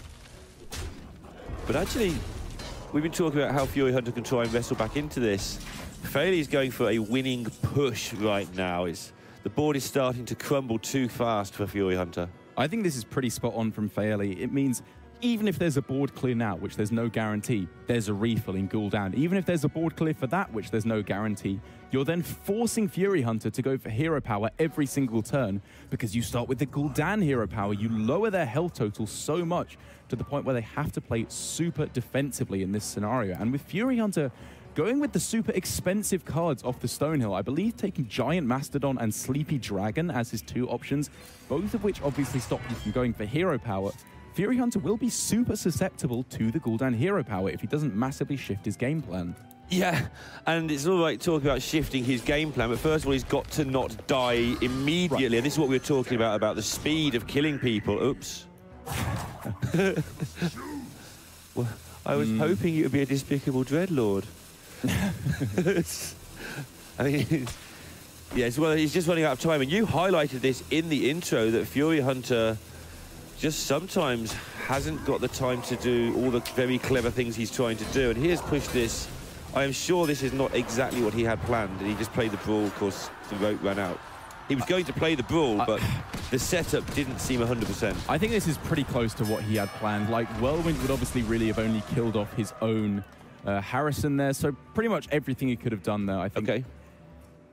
It was pretty spot on. I mean, going for the Shield Slam on the Lackey is obviously the questionable play because it killed off a Doom Guard, but you've lost a premium piece of removal there. Yeah. That Shield Slam is going to be very good at some point. And as we see a full resummoning here from Faeli, the worst possible outcome, however, that he could have got. Now for Furyhunter, if he's able to find some kind of a wide board clear, like, for example, Whirlwind into Baron Geddon, he is pretty low on health, but he's pretty much cleared the board at the same time, which is such a volatile scenario to be in. But what else does he do? That's absolutely insane. That's not the first time we've seen that recently. We saw Orange had the exact same thing in Tour. Yeah. The odds against this are incredibly unlikely. I believe Orange still went on to win that game in Tour, if I he did actually remember correctly. But like we said, this is obviously super unfortunate for Faeli, but this is not that bad for him, I would say, the majority of the time. This isn't the point of Gul'dan. It's an upside if he wins on the spot. But now it's the situation that his hero power is almost as good as his opponent's hero power in terms of immediate damage. Right, and he has had to make no concessions to the deck to make this happen. So he gets to play the best card in the game in Gul'dan. Yeah, and Furyhunter doesn't get to play his Death Knight, which is pretty important. That's pretty important, yeah. All right. Amongst other really powerful cards, I don't know why I named that one, to be fair, but there's plenty of powerful cards that Warrior misses out on, like Grom and so on. Bloodraiser. Sure. Yeah. Wisp. Okay. That was a trick. Yeah, it was. Because we all know that odd is actually a prime number. 0 is actually a prime number. Because you can only divide it by 1 and let's itself. Not get into that. I'm sure chat have not even heard. Now for Faeli, just needs to wonder, how do I close out the game as quickly as I possibly can? And keeping up with these Void Lords feels like a fantastic way to do so, because this is, I think, a massive learning point in this matchup, where against warriors of any kind, is that Void Lord does not need to be a purely anti-aggro card. It's just good in this matchup. Warriors really struggle with dealing with all the pressure that it throws down. And Geddon's on the board, but whose side is he on? Because he's busy taking damage from Furyhunter all the time here. Obviously, another Whirlwind hero power play available to at least mitigate some of the threat from these measly little Void Walkers, but the Void Lords on their own are just going to be pushing forward so much damage that, I don't know, Furyhunter, I guess he could have considered going for just Sleepy Dragon there. He would have been one off just dying on that turn, which is super vulnerable, obviously.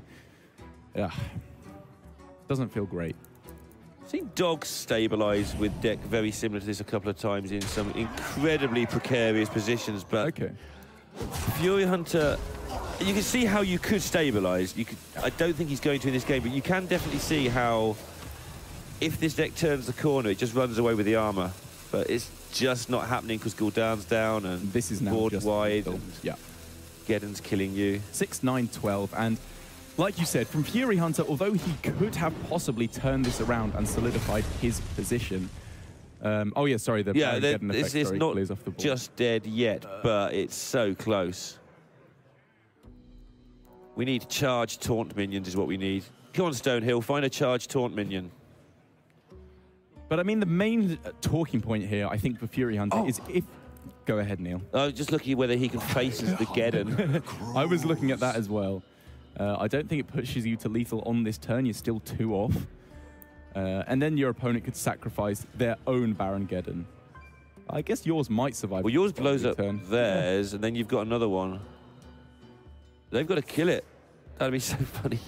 I think this is still the slightly better way to go. Again, sure. Void Lord's so hard to remove. And as I was saying, for Furyhunter in this matchup, we could see right from the start what his game plan was. It was tempo. It was playing, it was drawing right at the start, obviously, with the copies of Town Crier. It wasn't playing for fatigue. It was playing for winning in the mid-game through the surprise lethal with the Owls, and it simply has not worked. He has no recourse, really, to victory at this point, relying entirely on the Sleepy Dragon. 1 damage off simply dying right here. But remember, he picked this Sleepy Dragon a long time ago and is coming to play. It may not get the job done, but it is making...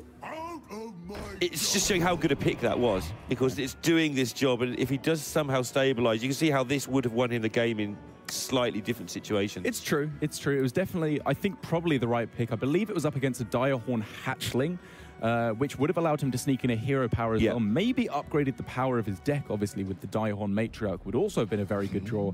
But I agree. In general, this, if you are going to be having any chance of winning the game, you got to clear up your opponent's stuff first. And Faeli not finding anything. He wanted something with, you know, a high attack number. That's all he wanted here. Just something that could punch through this dragon, even if it sort of died in the process. But now he's got to mess around. His good news, obviously, is, like you say, the hero powers are basically cancelling out. And Furyhunter's just not getting any damage done. He's constantly going to be on sort of 3 or 4 health. Ooh. Reckless Flurry is picked up, which allows him to... Oh, it just doesn't quite work out at the moment, does it? Because if he attacks into the Tar Lurker with his Sleepy Dragon, there's still too many Void Walkers in play. If he attacks into the Void Lord with his Sleepy Dragon... What now? Yes. I mean... Wait, sorry. So his Sleepy Dragon will survive an attack into the Void Lord and the Reckless Flurry. It will be on 2 health, at which point the hero power, he still just dies. Yeah. Yeah, because then the weapon can't be used. Yeah. You either have to use the Reckless Flurry to use all your armor or to protect your face, and you then need to use your face to kill a minion. And that's not how anything works. It's not how minions work, yeah. So still not lethal, obviously, available for Faeli quite yet. Little nod of the head as he picks up another Stonehill. Obviously not what he's looking for. Furyhunter starting to regain a little bit of that all-important health total, maybe going for a board clear with Reckless Flurry. And it's worth pointing out that while we said Faeli's hero power is about even to Furyhunter's, gaining that one extra a turn will make all the difference in the world. For a while.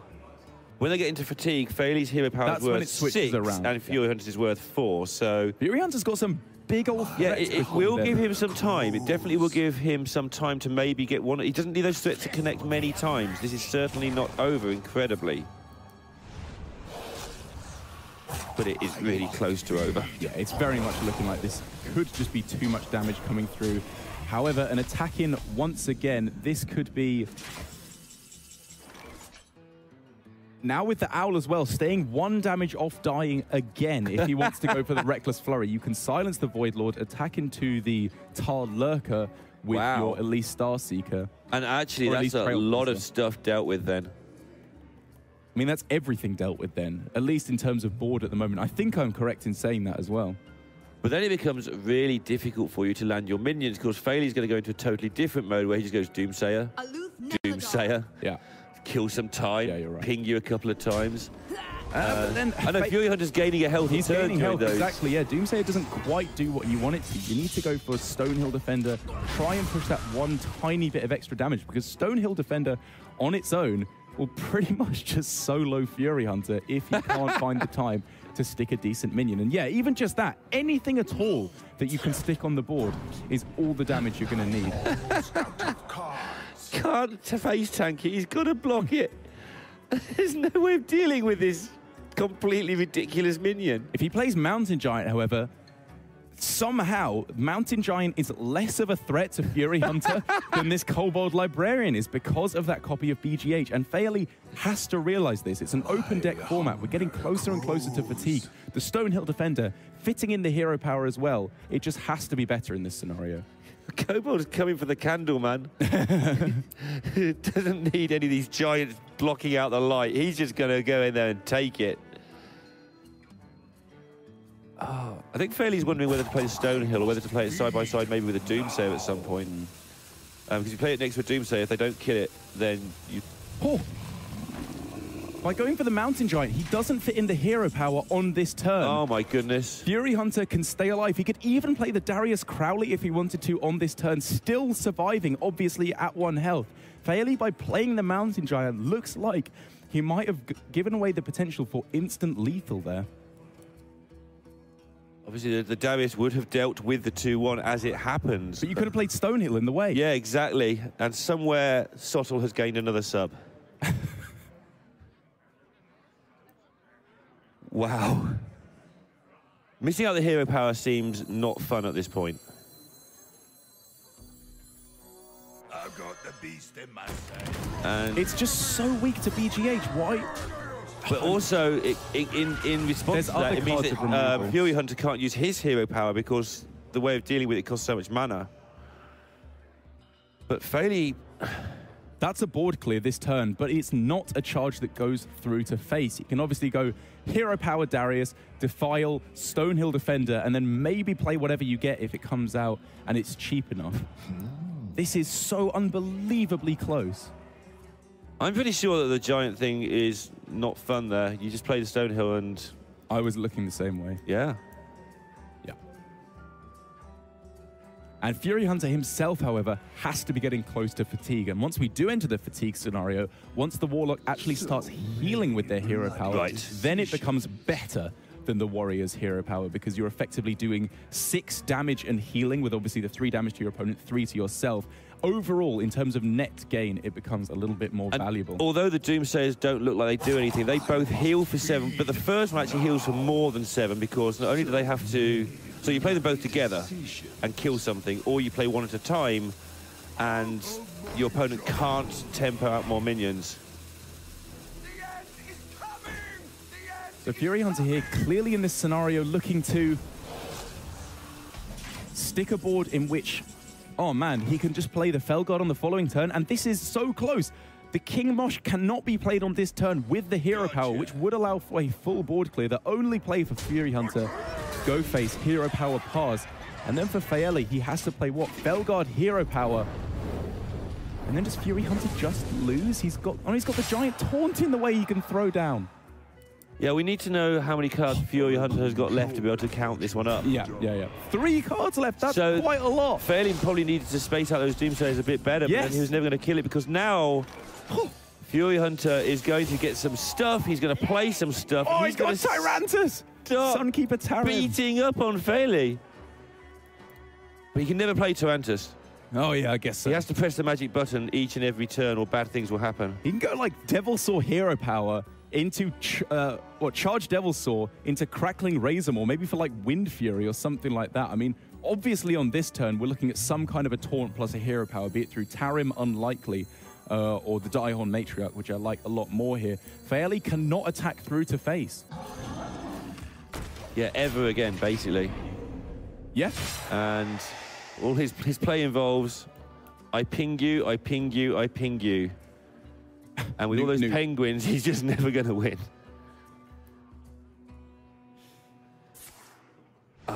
And pinging he is, but that 1 health difference we mentioned is going to make all the difference, but he's just going to start fatiguing on the following turn. He has to start winning right now. And Furyhunter, with all these dinosaurs, is turning it up so much. Faeli throws down the concede at the end there. That felt to me like Faeli absolutely had a recourse to achieve a victory by going for Stonehill and Librarian instead of Giant Librarian. He doesn't miss the 3 points of ping, which is how much he needed at the end there. And it's open deck list format. The top 8 was open overnight. You knew your 3 likely semi-finalist opponents, or your 2 likely plus your quarterfinals. You knew the quarterfinal opponent already because he's your teammate, so you didn't even need to prep for that one too much. Showing some supreme matchup knowledge there is Furyhunter. Faeli now going with the Token Druid up against Odd Warrior, which I have to be honest, for a second there, I was just thinking... Wrong Warrior, Darrett. Is Faeli insane? But yeah, that's the thing. Every card that makes this matchup so completely unlosable for regular Control Warrior has kind of just gone because you don't have Warpath, the best card in the matchup. Yeah. Or Warpath, the second best card in the matchup. Or Blood Razor, obviously, or Scourge Lord Garroth as some of the most powerful whirlwind effects in this matchup that simply mean your opponent can never stick a board. But I mean, now, what's the best thing you can do? Reckless Flurry? Brawl? That doesn't feel good to me at all. As if by magic, they're all in the hand, but the difference is Faeli doesn't need to make massive boards. He just needs to make okay boards, and they have to be dealt with. The difference in the other matchup where they've got all those lovely even cost spells is you have to do it all in one go. Faeli doesn't have to do it all in one go. He can just present threats, bits and pieces, nerdle away and just eventually get there. He will be nerdling away, I'm sure.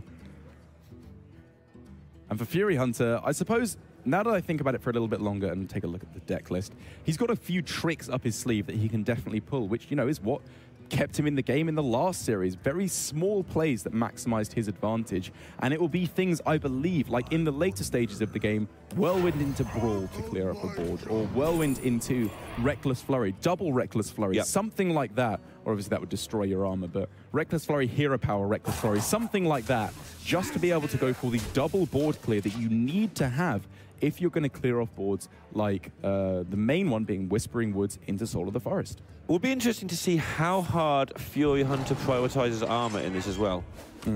Because we were talking earlier, even about the mage, if you can get to about 50 or 60 health, they can't kill you in one turn anymore.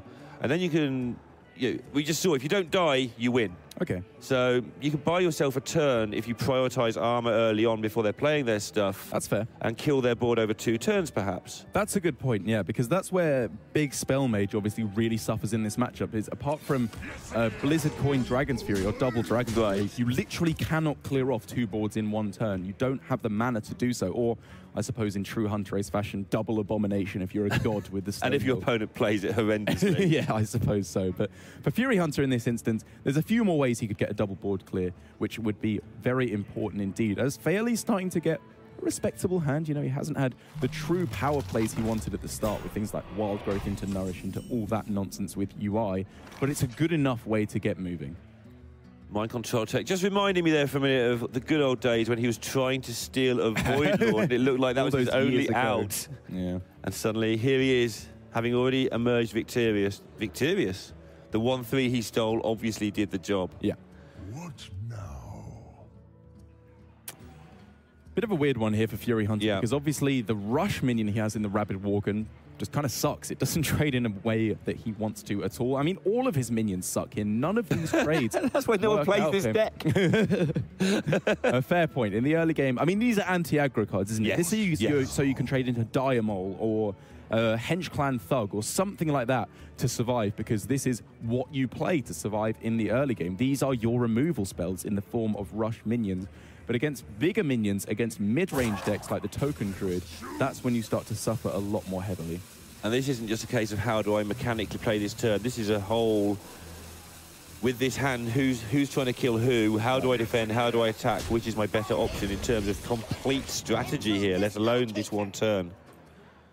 Throwing down the mind control deck against a matchup that almost certainly, dare I say certainly, will go over 4 minions on board in this matchup. And there could be some pretty good minions you could steal later on, like maybe if we see Spreading Plague into Soul of the Forest, or even just Whispering Wood Soul of the Forest, which, I have to be honest, I find kind of surprising that he went for the mind control tech over the Rabid Worgen, which, I mean, how good can Rush be in this matchup? There's not really any minions you have to remove. I think outside, I suppose, of Violet Teacher. So if he's expecting Faeli to make an attempt at a board precisely next turn, Rush is pretty good.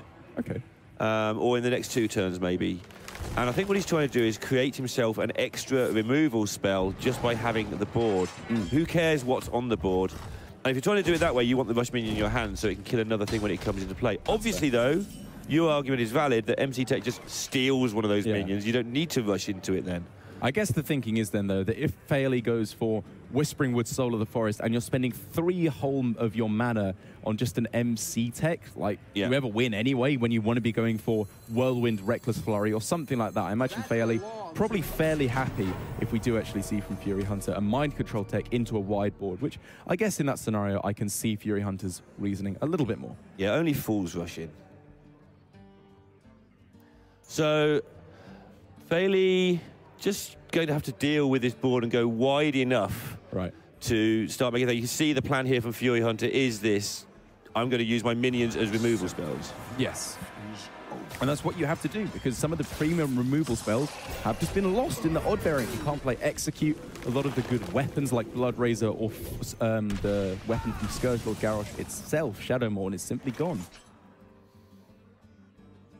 I mean, we're talking about all this as if Faeli can do much about it. He's having to keep out the Violet Teacher, or he was having to until last turn. That's a good point. And Furyhunter's just playing these kind of grim minions because he kind of has to. He's not, that's not why. The ordering is very important, but the cards are dictating his pace. Yeah, I agree with you to an extent. Like, Faeli doesn't really have the ability, or I should say, didn't have the ability to go off with his big combos quite yet. And that was the opportunity for Furyhunter to really turn things around. He had to maximize on those slow plays to maybe get to the point when a wide board is made, he can just trade everything off and then still continue to be in a pretty good spot. But now, as we can clearly see, Faeli does manage to go in with Violet Teacher, Soul of the Forest, following turn, Power of the Wild, Savage Roar for a truly devastating amount of damage, able to come through, even in combination with a swipe.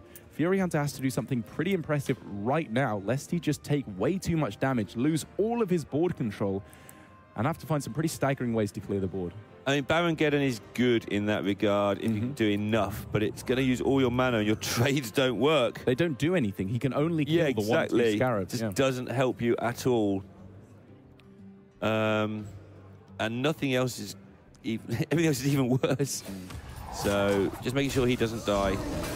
Setting up that same play for the future. Yeah, and this is the exact concept you were talking about at the start of this game, kind of coming into effect, because Furyhunter, you know, he obviously hasn't pulled ahead on the board, but he stayed even. He's at above starting health total. He's in a position where he doesn't have to go for a complete removal in one turn. He's so healthy that he can go for the 2-turn removal, one turn after the other. And the amount of damage that Faeli can actually push forward is pretty low. Yeah, I mean, it's huge, but it's low in the scheme of things. Yes. You just don't die. I mean, it's still, what, 9 plus 12 damage, like, and it's fun to watch how he's measuring all these resources out. He's got to gain armor to make his health a better resource. He's got to have minion pressure to make the tempo a better resource. And just in general, he's got to still make sure that he doesn't blow his cards up in the process, so he's still got loads of options to clear the different shaped threats that could come at him, so he's using cards as resource, and he's just juggling that lot around all the time. That's why he's roping every single turn. Furyhunter looking to be an absolutely amazing spot here, with Faeli having to go, or I shouldn't say having to go, sorry, feeling like it's worth going all in on this pretty mediocre board here without any card draw left in his hand. Just, I don't know, hero power into Reckless Flurry looks pretty good to me to get rid of any possibility for Soul of the Forest, Savage Roar, Power of the Wild, branching paths nonsense to occur with these 3 Treants. And then after that, Furyhunter can just go for Baron Geddon on the board, or King Mosh on the board, or even Baku with its really bad stats will still maybe be able to get the job done. Also, with that play with the Reckless Flurry, he can then just start pressing the button. It's like, okay, the Reckless Flurry's been used, now I can actually just start gaining armor and force Faeli to respond. Otherwise, I'm going to get to 24 armor over the course of 6 turns, and that's just the end of the game. Right. On the other side, Faeli's sort of struggled a little bit. He really hasn't had a UI or enough stuff going on to mount a threat here. I'm looking forward to seeing if Furyhunter comes up with anything other than what we came up with here. I think he was, at a first glance, you know, he obviously came to the first conclusion as us, and then was trying to spend the whole turn coming up with anything better. Just, is there anything I can do differently that I will have missed at a first glance? Because obviously Reckless Flurry is going to be a good card in this matchup. It's a board clear, and you need those board clears if you're going to be advancing through and winning this matchup. And now that Furyhunter has got rid of it, he is that little bit more susceptible to a wide board with Soul of the Forest in combination with Whispering Wood or Spreading Plague. But even then, Furyhunter's just one draw away from being able to deal with that all of a sudden. If he gets a Whirlwind... He doesn't care. It's 3 cards right now anyway. He doesn't even need dealing with it for a while. He needs Ultimate Infestation to even make this a threat. Yeah. One thing that's tough about playing against players like Furyhunter or Zalay, the ones who rope and rope and rope, is you never get a read. If Zixo suddenly has a really long turn and ends up making a really weird removal, there's a good chance he's out of good removal cards. Yeah. But somebody like these guys who just rope every single turn, you can't make a read on how much removal Furyhunter's got back. Because he might have had a fairly simple turn, or he might have had an incredibly complicated one. He just doesn't give it away. It's like with players who play very, very quickly, and then when they play Stonehill Defender, they try and bluff that they haven't got Tarium off of it by being super slow, which tells them the exact opposite. That they've got the perfect card they wanted to get. When you used to play Open Cups, the guy's Warlock deck was named Zoo. Yeah. Like, oh, well, I know he's not playing Zoo then, because nobody's that dumb, unless they were super good, and then they might actually have Zoo. And here for Faeli, still not a hand that's really doing enough. He could just go super all in if he wanted to, obviously, with Oaken Summons for the Teacher, Whispering Woods, try and make himself a nice wide board that his opponent hopefully cannot deal with. And it may be getting to the point where, unless he wants to take this super far into fatigue and thinks he can stand up against the big minions from Warrior in the meanwhile, he might just have to go all in on that. Yeah, I don't think he can. I think the big minions will just eventually chip away, unlike the other Warrior deck, which doesn't play any threats to speak of. Right. This deck, they're not great threats, but you don't need many 7/8s to kill somebody. Especially in a fatigue war where you've got a tank up and you only have to hit somebody like twice for 7 damage, and they just gonna fold up.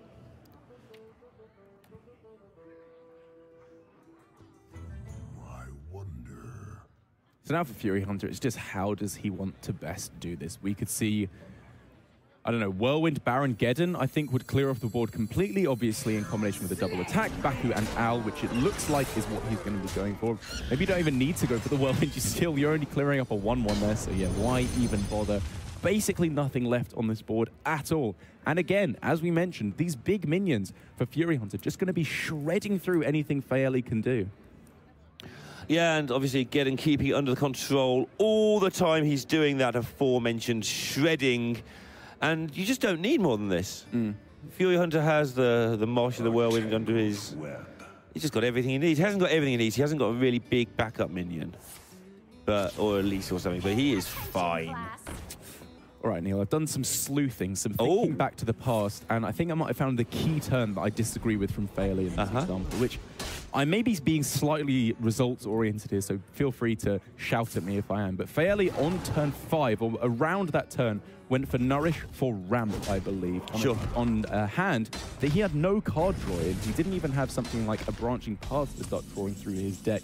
And maybe at that point, he was relying too heavily on a top deck of Ultimate Infestation, because obviously, if he had, he'd be in a great position, plenty of mana. How about you make the Infestation happen by drawing 3 cards, be a bit more patient, because this Warrior deck, it's shown it can't beat you down.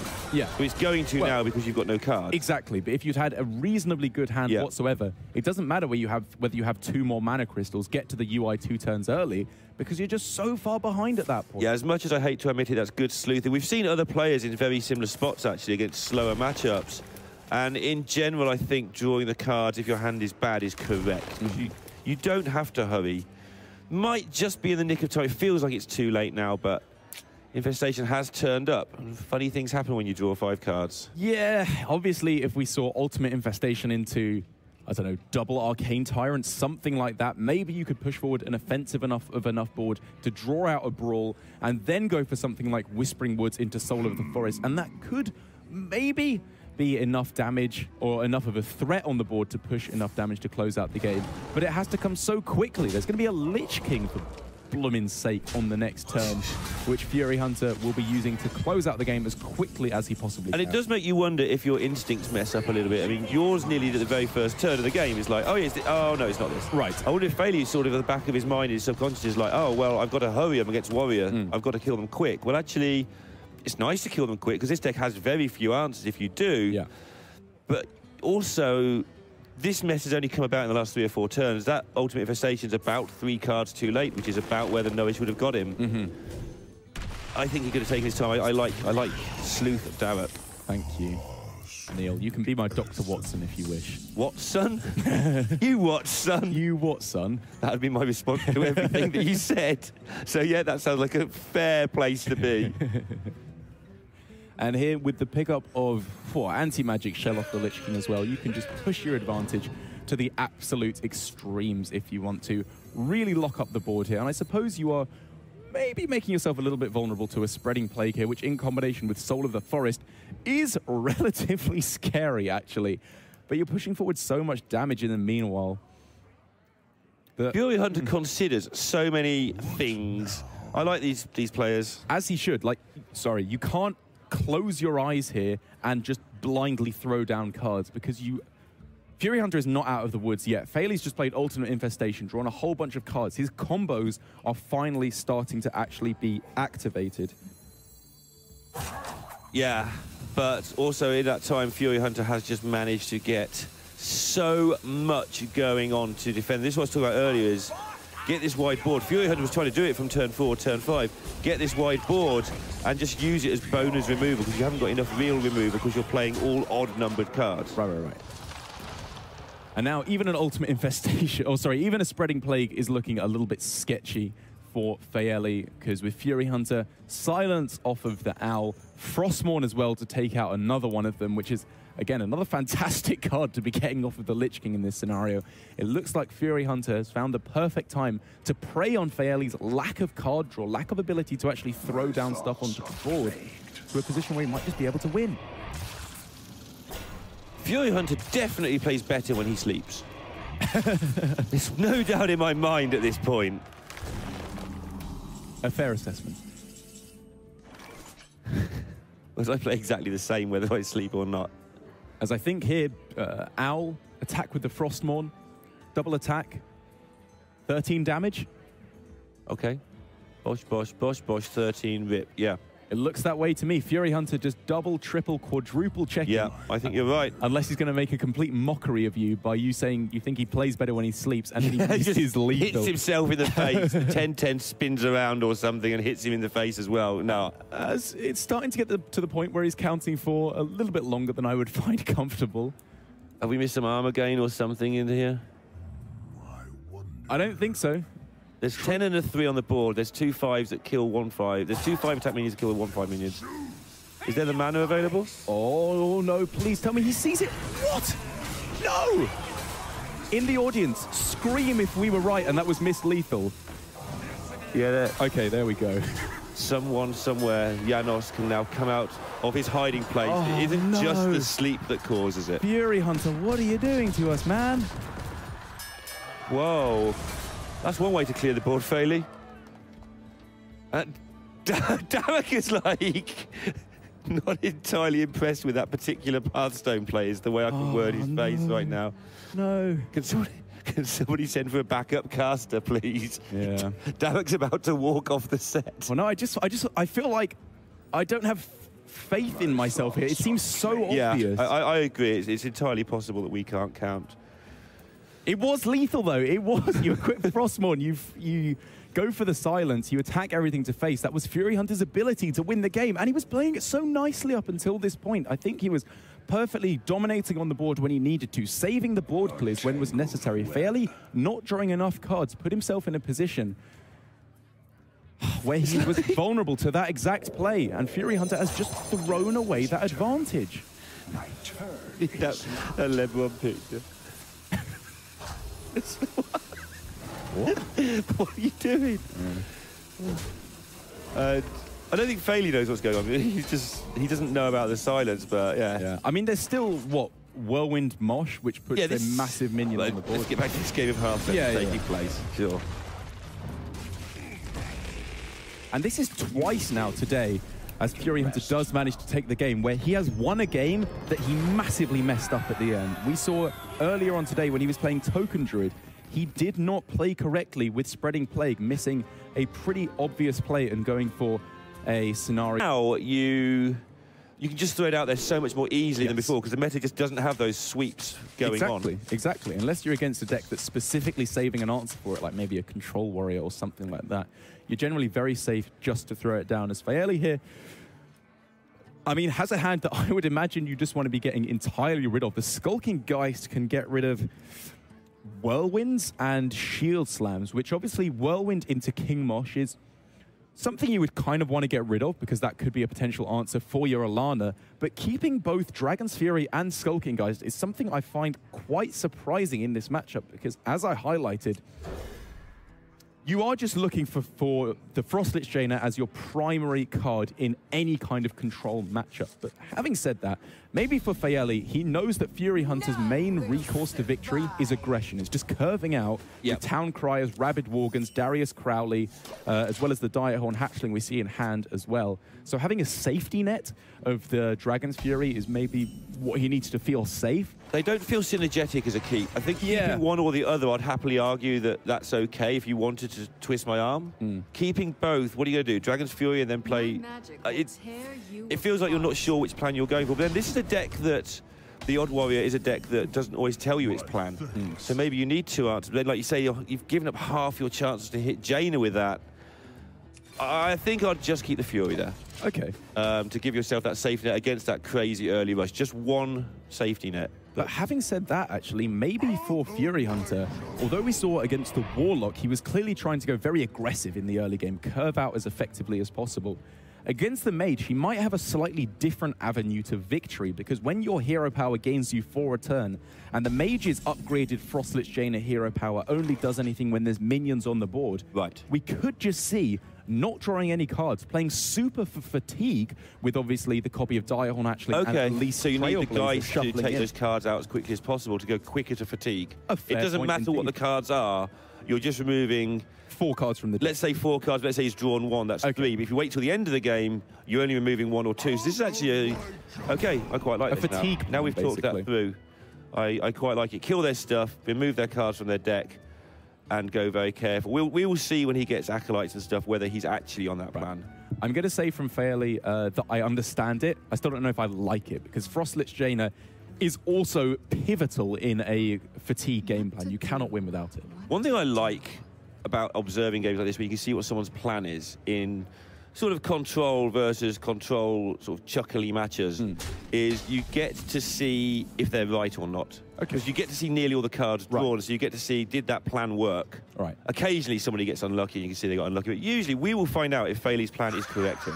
And it does look to me here with Furyhunter's play that he is going for a little bit of a slower game plan, not wanting to play up the Town Crier because he's looking for fatigue, but there off the top, ready to come down when turn 9 or even turn 8 potentially with the coin rolls around for Faeli. Frostlich Jaina, the most important card in this matchup, ready to go. That makes the mulligan correct then.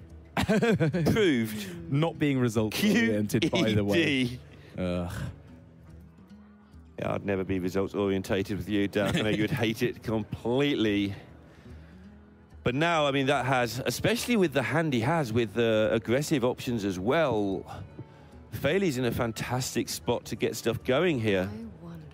I would have to agree with you there. The Geist that he kept off the mulligan, obviously doing a pretty good job here, because not only does it destroy cards from the deck, thus getting his opponent closer to fatigue, it destroys from the hand, which now that I look at Faeli's hand, maybe starts to make a little bit more sense, because if you destroy the shield slams in this matchup, maybe they just can't remove all your threats, because looking at the actual hard removal cards in the Odd Warrior deck, there's not many at all. You've got, what, Reckless Flurry to deal with a wide board, Brawl, and Big Game Hunter, which is kind of it. And if you are petitioning out your threats with the Water Elementals effectively enough, maybe he's just planning on obviously not drawing too many cards to keep the possibility of fatigue, but the main game plan just being storming him with late game minions before the game even gets to fatigue. Yeah, because both these game plans start on about turn 8. Again, Right. that one Dragon's Fury protected against that sort of early rush possibility we were talking about. And the rest is just, yeah, hit him. Okay, so the more I talk about it, I think I'm starting to side with you, where I can totally understand the guys. The Dragon's Fury, however, I like a little bit less. Yeah, the two weren't really cohesive, to be fair. I mean, I was obviously joking when I said that proves it when Jaina is drawn. Sample size of 1 tends not to be good in Hearthstone. I would say that's fair. About half the time it's right. Which is terrifying. Because it takes about 1 million more to get it to 60% correct. Right.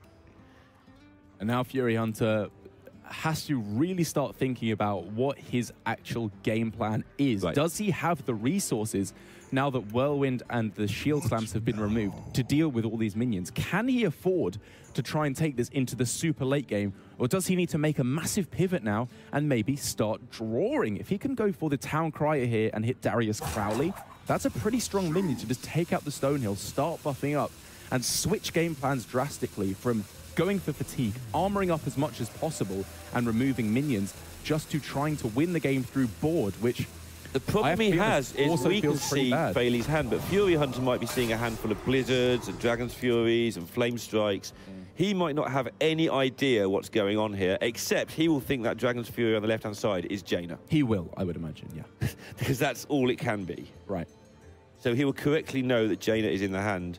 And then when the Jaina wrong comes from the middle of that hand, he's going to have no idea what is going on. Yeah, that's a fair point. I mean, outside of it, maybe it would be some big minion like Lich King or Syndragosa, or maybe he does make the read that it's just a piece of removal to fight back against a misconception from Faeli that he thought Furyhunter would be playing much more aggressive than he actually is. Yeah, Furyhunter will have played a lot of people who play incorrectly against this deck before. I'm not saying Faeli is incorrect, but he'll know all the permutations of what people can do against him and how they pan out. I mean, I'm not saying he's playing incorrectly now, but I think that the Dragon's Fury does show a slight misconception of how he at least anticipated his opponent to play the match. But wow, this hand. Yeah. So I mean, Furyhunter needs to dodge this up, because as it stands, he's losing to what he can see pretty quickly.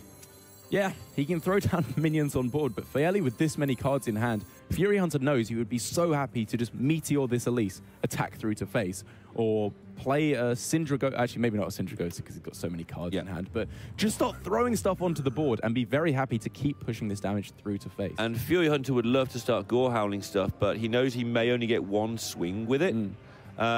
He may get to the point in a turn or two where he has to just load up the gore howl and hope there's no ooze. And I imagine he considered it strongly on this turn and has decided he'd rather occupy the board with Elise, try and trade that into the Stonehill, get a gore howl into a 4-5 so it does something. And then if your opponent's going to play an ooze go on their Jaina turn, good luck to them. Right. So you get 2 swings out your gore howl that way. So I think that's where this play was coming from. And so for Faeli now with 1, 2, 3, 4, 5, 6, 7, 8, 9 cards, I believe, in hand, Lich King is a possibility without burning any cards from his deck. But even having said that, what cards does he really care about burning? They're all in his hand. Not all, but it's hard to envisage many cards that aren't in his hand that he could ever need in this game. I suppose the point to bring up at this point, though, is that one of the main strengths of this Control Mage deck is the fact that in the later stages of the game, your big spells like Blizzard, Flame Strike, Dragon's Fury, and Meteor transition from board clears into the ability to create water elementals. And create armor. And create armor, obviously, that's true. That's a card he wouldn't want to burn in a Fatigue or as an Artificer that might make him 20 or 30 armor if it's not checked. Very true, but if he ends up burning a Blizzard off the top by overdrawing a card, maybe that card could be the extra water elemental he needs against, say, a Rabid Worgen or something like that. Don't think it was deliberate, but I think the Gorehowl plan has been stopped dead in its tracks by this Lich King, which is going to lead Faeli nicely into his Jaina. Yeah, I'm trying to think of any reason why you'd go for anything other than Jaina here. You have it on curve, you may as well just get it down as quick as possible, as Faeli does let Furyhunter know that he's in a pretty bad position. Furyhunter, I wanted to see his face there because Jaina didn't come from the left. He nearly conceded. He's toying with it, to be honest. He knows with his hand at the moment, all of these threats will likely be simply removed. He has not done a good enough job of locking down the board in the early game. To be fair, given he's had Whirlwinds and Shield Slams removed from his deck, he's in a remarkably good board position. It's not great, but it's better than I was expecting, to be honest. The problem he has is the 4-2 and the 4-5 face off against each other really horribly. He wants to Gorehowl down all the minions, but unfortunately he freezes his face, so he's going to have to gore down the 3-6. Then he can't put the... Oh, you hit the Sun. Exactly. Yeah, the Sunwalker. Yeah, this makes sense. But now this hits you in the face and freezes you for the rest of the game anyway, so yeah. You never get a chance to remove it. So the theory is you want to remove the Water Ellie, wait a turn, not have another one made, but the way it matched up is you had to have another one made. So yeah, he ended up killing the minion he didn't really want to in the ideal world. It doesn't matter because the weapon's going to get blown up, so who cares? But he wanted to get another swing one day. And for Faeli, he's basically just going to be carrying on the game plan of playing minions when necessary. And outside of that, just trying to give himself the highest chance of making a water elemental every single turn. Throwing down the Baron Geddon, I think, is arguable that it's a bit too aggressive, because at later stages of the game, the warrior could very possibly just start not playing minions. It just doesn't play anything. And so if you load together too many of your threats too quickly, that means that the cards like Shield Slam that have been destroyed by Geist are not that necessary, because you have so many cards like Brawl and the Reckless Flurry to clear off boards like this. Yeah, and that's exactly what we see there, but now it's reset the armor. But yeah, like you say, probably a little bit early for that. Sindragosa ping seems good though. Well, maybe not yet, because he's got 10 cards, right? And this is the age-old problem. If he ends up burning the card he kept in his mulligan just to make space in his hand, that's going to make me laugh a little bit. I mean, he clearly wants to do it. You want water elementals right now.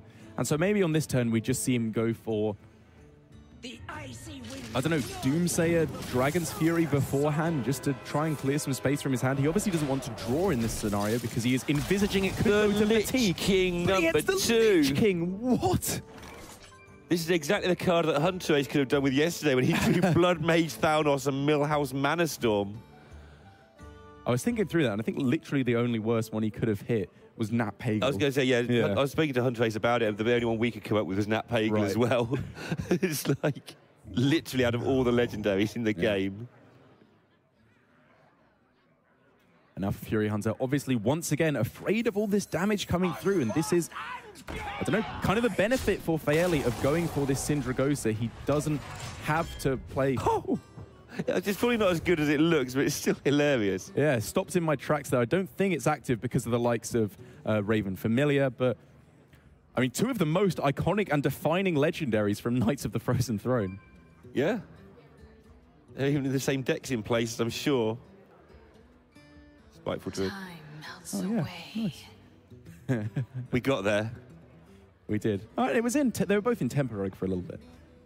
Sure. Before it sucked. Rogue boy. Right.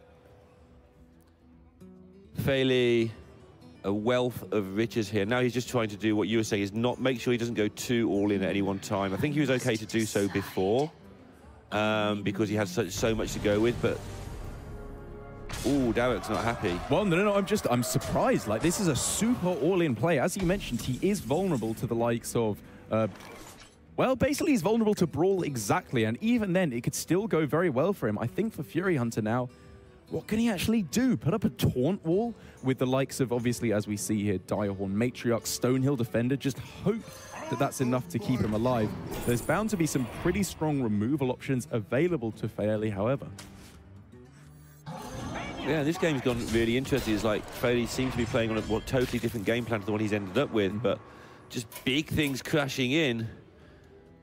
Furyhunter once again. Flame Strike attack. Excitable. Yeah, that's it. That's going to be game over with, Flame Strike or Meteor off the top. Furyhunter will be losing this game. We're going to game 5 in our first semi-final match here at DreamHack Summer. Both players fighting so tooth and nail for this victory. And Furyhunter, after losing finally with his Odd Warrior, after taking the first 2 victories for himself of this series, means Faeli only has to take a victory now with his big spell Control Mage up against the Even Warlock, which, from what I hear, is a very good matchup for being in the venue. Whereas coming of age this year. Yeah, I have to say it, with Furyhunter, it kind of feels like he's at the starting position you're talking about with Faeli, where both in this series and in his quarterfinal match, making some pretty obvious mistakes. And I hate to bring them up because we know Furyhunter to be a good player. But if when it comes to a tournament setting, he is consistently making these mistakes, it means he is simply not a very good tournament player yet, at least when it comes to the on-stream matches. That's the key. That's the key, yeah. It's on-stream matches. He has to simply not let the nerve get to him, calm down. Yes, there are a lot of very good and well-respected Hearthstone players watching him, but if he shows them what he's got, he absolutely can show he deserves his spot amongst them. But these guys learn fast. Talking to Paul 8, who is relevant because he was in this top 16, went 9-0 in the Swiss. He was doing extremely well in Valencia after day 1 last year. Right. And he was saying that day 2, he was just nervous and played bad. Right. It wasn't quite those words, but I'm paraphrasing. That's paraphrasing what happened. And I said, do you think you're going to be okay this year? This is the start of day 2. He goes, yeah, I'll be okay this year. I've learned from that. And he went 9-0. So this is Furyhunter's Valencia, possibly. He may still get away with it. Right, absolutely. But even if he doesn't, he will be a massive force very quickly because he's a very smart guy. He will learn from it. He's already not got locked out of his hotel this time around. Next time, he won't be nervous on stream. As to get things going, he's got a pretty nice hand to be moving along with. Obviously, a hand where you can go turn 3 Mountain Giant into turn 4 Mountain Giant feels pretty fantastic to me. And against a Control Mage that doesn't have either Polymorph or the Voodoo Doll as the primary ways, obviously, to deal with those Mountain Giants, he's looking to be in a pretty good spot. And I would imagine Faeli is going to put a quick stop to that by playing the Doomsayer here on turn 3. Very nicely timed. He obviously knows the breakpoints of such a common deck as Even Luck, but it's still not perfect for him. He's going to have to find some way to deal with these giants. Yeah, and that's the only way, not the only way, it's the only realistic way this goes wrong. What Furyhunter has here in terms of getting through Faeli. And Faeli's going to need some help. He has Blizzard, that's... Wow. It's stalled. Super aggression here from Fury. He needed to dump a card, so he might as well dump what that stays on the board. I think I like this. I mean, what else is he going to do? He either just throws away a minion or sticks a 4/3 on board. There's no removal available for the mage, obviously, until turn 5 with the Dragon's Fury. And the Spellbreaker's got no targets for nearly all the game. Yeah, right, exactly. There's not much you actually want to hit apart from, well, even a Water Elemental. It still keeps the lifesteal after you've played Jaina anyway. There's the Lich King, but if you can't deal with a Lich King, if you're dealing with a Lich King with a Spellbreaker, you're probably dying to the fact it's an 8/8 anyway, unless you're killing them that turn. And most importantly of all, still allows him to play the Giant on the following turn for 4 mana, or even tap into 3 mana if he wanted to go super aggressive with the card draw, which I have to be honest, I imagine he will. He's realizing that in the super late game, this game does not go his way. Even with Gul'dan, he strictly has to draw so many cards for his deck to function that he will be so far behind on fatigue, he needs to win sooner rather than later. And he really does, because Faeli has everything he needs apart from Jaina. Yeah. If he's just not going to take a huge amount of damage until it gets to, you know, turn 9 or 10. However, speaking of taking huge amounts of damage, Faeli with a massive whiff on the first Dragon's Fury means he will be soaking up 8 damage to get things going from this Mountain Giant. But at the same time, even in the worst case scenario from the Dragon's Fury hitting that polymorph, Furyhunter is still in the position where his Giant will die to Blizzard on the following turn into potentially another Dragon's Fury or a Flame Strike. Meteor just kills it as well if he wants to. Exactly. Everything's perfect for now. Making some nice positioning here to make sure Meteor does not kill off both of his Giants. But at the same time, the point I'm basically trying to make is these Giants will not solo win the game for Furyhunter, and those are games that you, to be honest, rarely win if they don't do the job for you.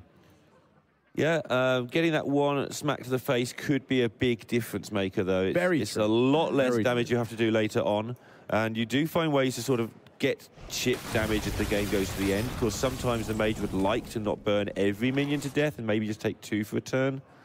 Maybe you can get Faeli into a position where he has to start burning too much removal, and maybe he doesn't draw Jaina.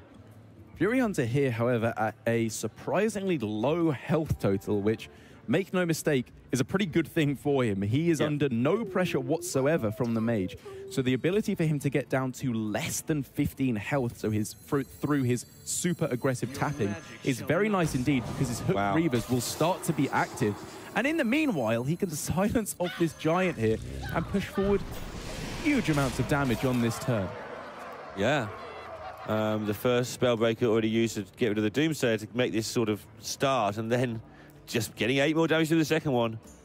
And this is really, really awkward for Faeli. What does he do here? Does he take the risk that he doesn't hit another polymorph off of the Dragon's Fury? He's actually got a pretty good chance of doing so. He's got every single big card in his hand. He just needs to play that. I pray that he hits the Blizzard or the Flame Strike. He did hit the Blizzard. Wow, what a relief. Faeli has had some fairly bad luck in massive matches in recent times. I think the words, "oh no, not again," were going through his mind, and that might still be the case. But now he has 3 ways of dealing with massive minions. He has board clears, and if Furyhunter doesn't keep the pressure up, Lich King comes to play, and both of the Spellbreakers have been used. Absolutely massive in this scenario, and I think for Faeli, starting to show some signs of, I don't know, slight misunderstanding in the matchup, like pinging face there, I think is probably just, I want to say incorrect. I mean, 17 was a break point anyway. It was a break point anyway, but the thing is, I'm mainly using this as a talking point just to bring up the point that against the Warlock, you don't really damage face. That's not the point of this matchup. As the mage, you're simply going to fatigue, and any damage to face simply activates your Hooked Reavers. Is the punish. And this is the break point. Exactly. It's opened up double Hooked Reaver on the following turn. It was a very specific scenario. But why give them the risk? What's 1 damage to face doing when you're trying to go to fatigue pretty much every time? I think it's almost, I know people laugh at the phrase in Hearthstone, but it's almost muscle memory. Yeah. You've got 2 mana, you press that button. Yeah. Off you go. And that was, definitely looks like not the right thing. You're not killing him through that 1 point of damage ever, I want to say. Yeah. It's probably a bit of an overstatement, you know what I mean. Let me look at this now. Double Hooked Reaver on the following turn. There is no answer. We've seen double Dragon's Fury had to come down already. Or even actually, Spellstone Defile on this turn pushes forward 3 damage off lethal. You probably still load up on the board, I think, however. Oh, do you, though? You can set up for lethal with Hellfire, of which you've seen neither at the moment. Keysmith's coming down, going to be important, maybe. Well, it might be a desperation one. Such a pivotal moment for Furyhunter, probably the moment at which this match diverges into the 2 possible timelines. One where he goes super wide on the board and is susceptible to removal. One, as it looks like he is gearing up for now, where he just tries to go for damage to close out the game. And that ping definitely caused some issues there. I wonder if Furyhunter's almost second-guessed himself. He's read it as a bluff or something. Yeah. He's almost read it as if Faeli wants him to go to 50. Okay, yeah. I don't think he has, but he's the sort of player who would second-guess himself like that. Right. So now for Faeli, unless he can find Arcane Artificer or Frostlich Jaina on the following turn, he will be under danger of simply dying to a copy of Hellfire. Even the Arcane Keysmith getting Counterspell. Furyhunter will almost certainly be playing around that, obviously, with the copy of Defile off the top. What to do? I think the play with a counterspell is you don't take counterspell, but you play it as if it is. Okay. And you take something else. I mean, Vaporize is pretty strong in this matchup, I would say. Obviously, you're going to be just removing, I would imagine. Mirror Entity, though. Yeah, I guess there's no individual strong minion on the board quite yet. Because that's going to enable you to reverse the tempo if your opponent gets too low. Okay, good point. Yeah, good point. I think I was thinking a bit too generally there, because Vaporize can be very good in this matchup. Oh, for sure. I mean, it looks really nice, but with the removal in hand, not so much. 9 cards in hand. Furyhunter able to tap. Look for that Hellfire. He still hasn't found it, though. We could see Lich King on this turn, potentially. Obviously, however, he's afraid of the copying effect from Mirror Entity. And he did play around pretty much everything there. Yep. He kept that Defile. He doesn't need the Defile to be for anything else, but he's keeping that for a rainy day. Loading up on the board as much as possible, but Faeli here, in his own right, able to clear off the board and actually push forward a not zero amount of damage. But then the question remains for Faeli, does he bother pushing the damage here? Does he want to damage his opponent? And I think the answer is actually no. He does not want to push for lethal, because then double hooked Reaver or even a single hooked Reaver comes down and he's actually in a pretty shaky position. I think you're in a shaky position anyway. I think you're dead to Hellfire. I think you want to slow down those taps, and you can do that by putting damage to face and killing the hooked Reavers with meteors and hoping he doesn't have both in hand. You can kill one at a time. If he's got both tough, you are dead to Hellfire, and you're dead to it soon. I just don't think in this scenario, however, Faeli can push forward enough damage to stop the taps from Furyhunter coming down for Hellfire lethal.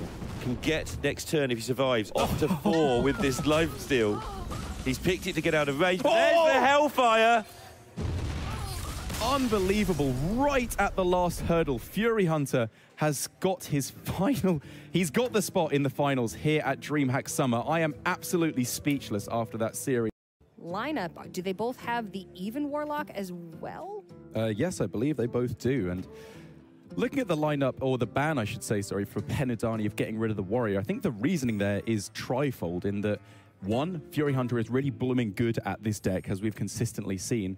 2, Penhadani has no idea how to really play against it because it's such a rare deck at this point in the format. And even Warlock for Penhadani, which, I mean, we've seen the power of Odd Rogue up against any kind of Warlock. The fact that they take a little bit of a while to get going, can't really make their power plays until turn 4 usually, when they're not on the coin, means Furyhunter with a Hench Clan Thug to get things rolling is looking to be in a pretty good spot. Got Diamond for turn 1. He's perhaps looking for a Cold Blood as well, if he can get that early damage going in and then back it up with a Hench Clan Thug and Fungal Mancer later on. Things are looking good. Even got a Valspine Slayer to blow up the first dragon or Twilight Drake.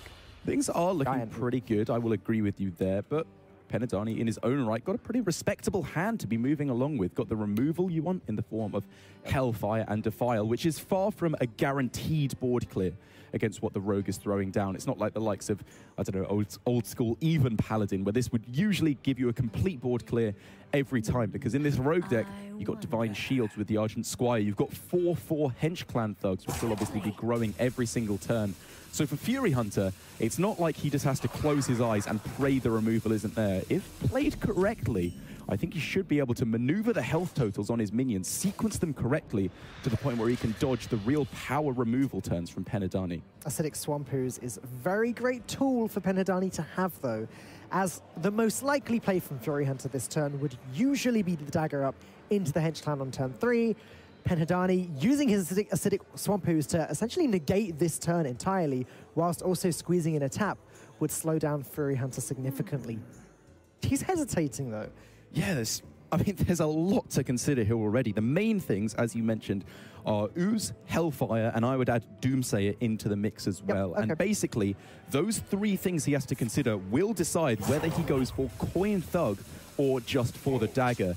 If he's afraid of Ooze, this is a significantly stronger play against the Acidic Swamp Ooze, as he will be able to not have his dagger destroyed on this turn, and then buff the Hench Clan Thug, so it's also out of range of Hellfire by the time that comes down. This is much stronger against both Hellfire and Ooze. The downside, obviously, being if a Doomsayer had come down here, it might be a little bit scary for Furyhunter losing his copy of Hench Clan Thug before he can start getting the buffs.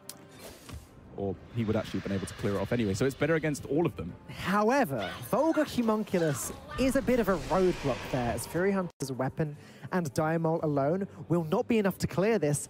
However, Cold Blood, I guess with the Argent Squire going down first, is enough for the Diamol to do it, but it doesn't matter because then he can't use his hero power and won't be able to buff up the Hench Clan Thug. So I'm not seeing a clear-cut way that Furyhunter can play around Hellfire here. Yeah, and if you go for the Argent Squire into Hellfire, you not only open yourself up to Hellfire, but also Defile at that point. You would have a 1 health, the Argent Squire, which effectively acts as a 2 health minion, and then the 3 health Hench Clan Thug as well. One option was just Cold Blood without the combo, use the Dire Mole and the weapons trade in, and then that would have played around That's fair. Hellfire.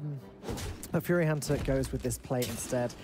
I guess Argent Squire does survive Hellfire, so worst case scenario, he still has a 1-1 on the board, he still curves into the second Hench Clan, and also Cold Blood, so next turn's not looking too bad regardless. I mean, the thing is, we're talking about the way he can perfectly play around Hellfire, keep all his important minions alive, but very often that's just not possible, so you have to make the best consolation prize you can, which here is not bad. He's still got a dagger equipped, so he can go for the Hench Clan Thug on this turn. He can go nice and wide on the board with the Firefly as well as Hench Clan if he wants to set up, obviously, for that copy of Fungalmancer, really start turning up the pressure.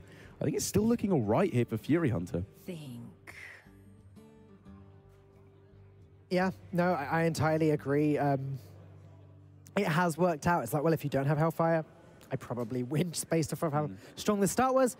If you do, here you go. Here's my refill. Now deal with that. He's going to be thinking about Defile now.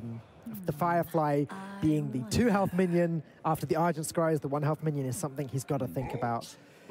But regardless, Hench Clan Thug will be out of range, assuming that weapon goes in. So even Defile, still not the end of the world. Yeah, and I mean, even here from Furyhunter, another weird turn. Like you said, Defile was something to really consider. And if he'd gone for the Cold Blood on this turn on the Argent Squire, yes, it would have been very vulnerable to say a Defile to clear it off.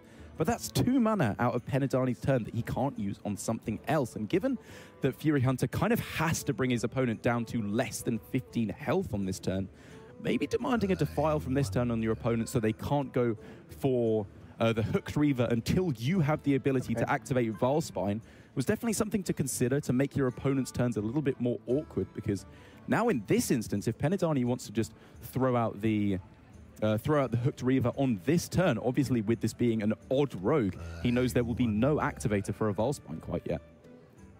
That is true, but if he's playing the Hooked Reaver, Furyhunter already has a board. As we can see, Cold Blood will do some serious work. Fungalmancer also would have the potential of doing some serious work. So it's not infallible. I'd say Furyhunter made quite a calculated play there. He's saying, clear my board or play your big minion, one or the other. Similar to what you described if he went the other way around. I think it works pretty well here too. Yeah, it does work decently here. If he was expecting exactly, wow. Okay. Sorry, if he was expecting exactly the Hooked Reaver, I think the Cold Blood play was a little bit stronger because he would have got the 4 damage in straight away. Sure. Could have got another attack with it, but maybe it was more vulnerable to something like a Defile. So it's still not a bad play. He's still looking to be in a pretty fantastic spot, as I'm trying to think off the top of my head here. Double Cold Blood, not lethal quite yet, I don't believe, but getting remarkably close.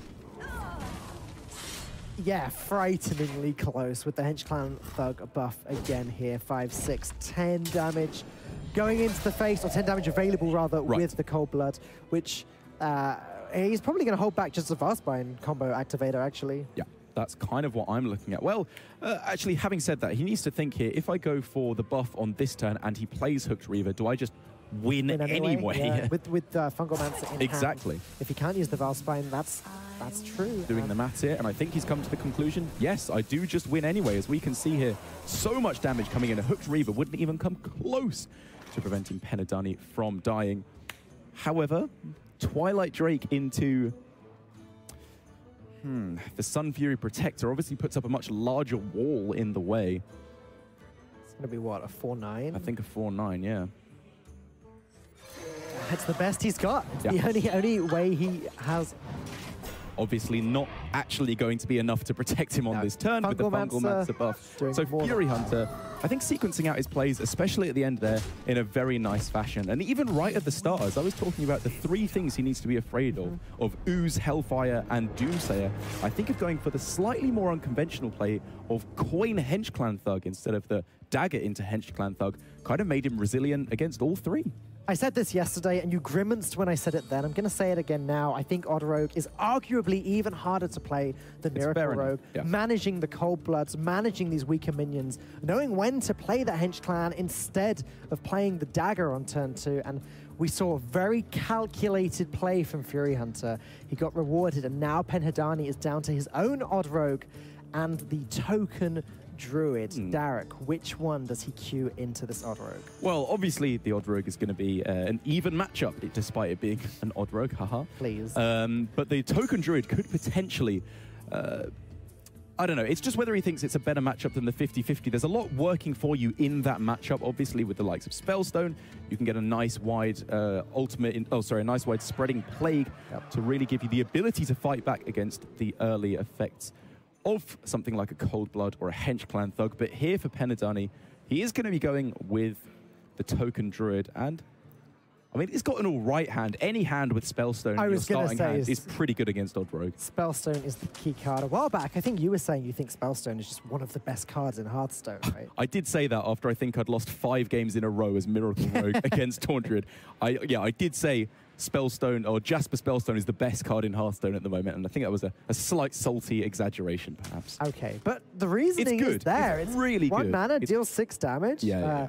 The fact that it will deal with a Firefly that has Cold Blood on it, it won't quite deal with an Argent Squire that has Cold Blood on it. That's fair, and I mean, I was just kind of making a Craigasm face there at Penhadani's hand right at the start. Wild Growth into the Oaken Summons. Spellstone as well. So much removal, so much ramp there. Oh, and another one picked up as well. This is such a nice starting hand, but the counter argument to that is obviously, look at Furyhunter's hand. This is very blooming aggressive indeed. Can start turning up the damage super quickly, which maybe for Penhadani means he can't go through the perfect sequence that he wants to of something like Wild Growth into the Oaken Summons. It's going to be a difficult sequence of turns for Penhadani here, as he's going to have to consider just playing Spellstone. Goes with the Wild Growth, playing this for the long game. Do you think that was a little bit risky, a little bit greedy, Derek, or was this about the right way to go? Of what? Saving the coin to go... Right, yeah, I just not clearing the Argent Squire, going Wild Growth instead. Yes, I think so. If you're going for something like double Spellstone here, then what do you do when you're met with a Vicious Fledgling or Hench Clan Thug? There are other minions that are very important to remove. Whereas if you look at the hand with both Oaken Summons and the copy of Branching Paths, there's a tremendous amount of armor gain. But when you have a 9-attack minion attacking you in the face every turn, you need quite a staggering amount of armor to be able to stand up to it at all. Well, he simply has to clear this 9-1 now. I don't think there's any two ways about it. What else can he do? He's just going to die otherwise. Penhadani does not run a copy of Ironwood Golem in his deck, so Oaken Summons is guaranteed Violet Teacher, which isn't good enough. I think he was forced into making this play now. Ooh, this is an interesting talking point, though, that he decided to not go Coin Nourish for mana into double Spellstone. Instead, he wants the hero power through to the face. And I've got to be honest, in these kind of matchups where you need every single point of mana to stand up to the super aggression, I think I would have quite a lot preferred the Coin into Nourish play in addition to the 2 Spellstones, because then on the next turn you're going up to, what, 7 mana? Which means the numbers, I suppose, don't work out perfectly for going for 2 8-drops. But having 2 extra mana crystals makes all the difference in the world in this matchup, and he had the time to play it there. I still agree with you, though. Like, is there a specific break point that having 16 health plays around? Not that I can think of. Both Cold Bloods are gone, so the vast majority of the burst that can come out of Furyhunter's deck should have been used up already. Now for Furyhunter, just wondering, do I need to play around Plague? Penhadani did keep the coin, or I shouldn't say Furyhunter isn't imagining something he specifically kept the coin for, but coin is still in hand for Penhadani, and Furyhunter will obviously know that. Wondering about Plague, so does he go for the copy of Southsea Deckhand on this turn to go even wider into Plague? He's wondering if he can get away with the Vicious Fledgling on this turn, but instead he's just going for pure damage with the weapon instead. Yeah, okay, well, he's just slowly chipping away at Penhadani. He's still got time for now as Penhadani draws an unplayable card from his deck. He can't play Nourish Coin Oaken Summons, which is a disaster for him at this point. Now we're seeing why playing that Nourish last turn really will have come in handy. Absolutely. I mean, even if he'd just gone for Oaken Summons hero power on this turn, great. You've gained a bit of armor. You are then ahead on board at that point, actually.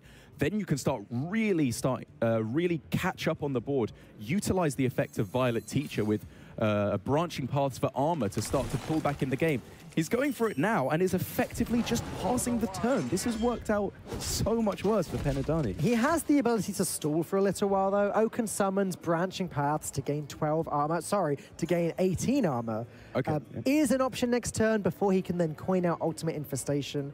So he is okay. He's got the survivability for the time being. That's true. And obviously with the Ultimate Infestation being picked up off the top, having the coin in hand means he can go for it for a turn earlier, which is actually pretty beneficial in this instance. But the play to which we were alluding a little bit earlier, where you go coin Nourish and double Spellstone, the UI wasn't even in hand at that point, so he couldn't really rely on getting that.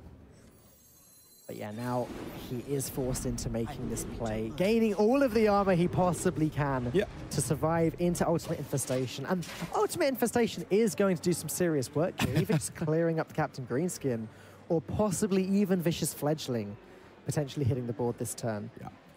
I think serious work is potentially even an understatement of what Ultimate Infestation is going to do there. This is his turn 6, and he's playing UI. This is like old school Jade Druid levels of disgusting in terms of an early UI. It's probably just going to seal out the game in his favor because he's back up to, what, 26 health in this instance. Furyhunter with no real way to put on enough pressure. Penhadani looking like he's still going to be able to take this game despite a double Cold Blood opening. It was really dicey back then when there was a 9-1 Argent Squire on the board, and Penhadani had to play not one, but both Spellstones to deal with it. But now he definitely put himself in a stable position. Ultimate Infestation will clear up one of these minions, give him his 5/5, and pretty much draw the rest of his deck. And the next turn, he should be able to play a Whispering Woods followed by a Soul of the Forest to lock this game out. Maybe he's going to need to work a little bit harder to remove Furyhunter's minions, actually. We'll see what he gets from this. Killing off the Fledgling here I do like as well. Both Cold Bloods are gone, so the potential upside of it is a little bit lessened. But if there's still a Fungal Mancer, or even if it just does regular Vicious Fledgling things, it's still worth getting off, even if it's just 2 less damage than the copy of Captain Greenskin we see there. And Furyhunter getting some pretty respectable draws, to be fair to him. And he's been sequencing out his threats pretty well, I would say. The real question, though, obviously just comes down to his turn where he decided to dagger and pass instead of the Fledgling. Yeah, he's really struggling now as a result of that. Well, he's not struggling now. He's about to be struggling. We've got Spreading Plague as a potential play next turn. Spreading Plague plus Soul of the Forest. I mean, it's necessary now. He has to play the Spreading Plague, or he will just die to what is still a very aggressive board from Furyhunter, thanks to the power of the Fungal Mancer. Do you think there's any doubt in Penhadani's mind at the moment? Any speculation that perhaps Furyhunter could still get through this wall? Well, there's always fear. When you're in the finals, you kind of start to have the mindset of, oh my goodness, you know, I've never got here before. Maybe he's got, fears he's got a curse on him that he always goes a certain score and never makes it through to the end. That's what Green Sheep was saying at the start of this tournament, is he always goes 3-3 and drops out every single tournament. He went 3-2 after the first day and then made it through to the semi-finals. So Penhadani, while he will be doubting his chances here, I think he should be feeling in a pretty good spot if he takes an objective look at the board. Yeah, he's got 1 branching path to buff up everything that survives this turn. That alone isn't quite going to be enough, but if he does draw a Savage Roar or a second branching paths... Oh no, he played the first branching paths.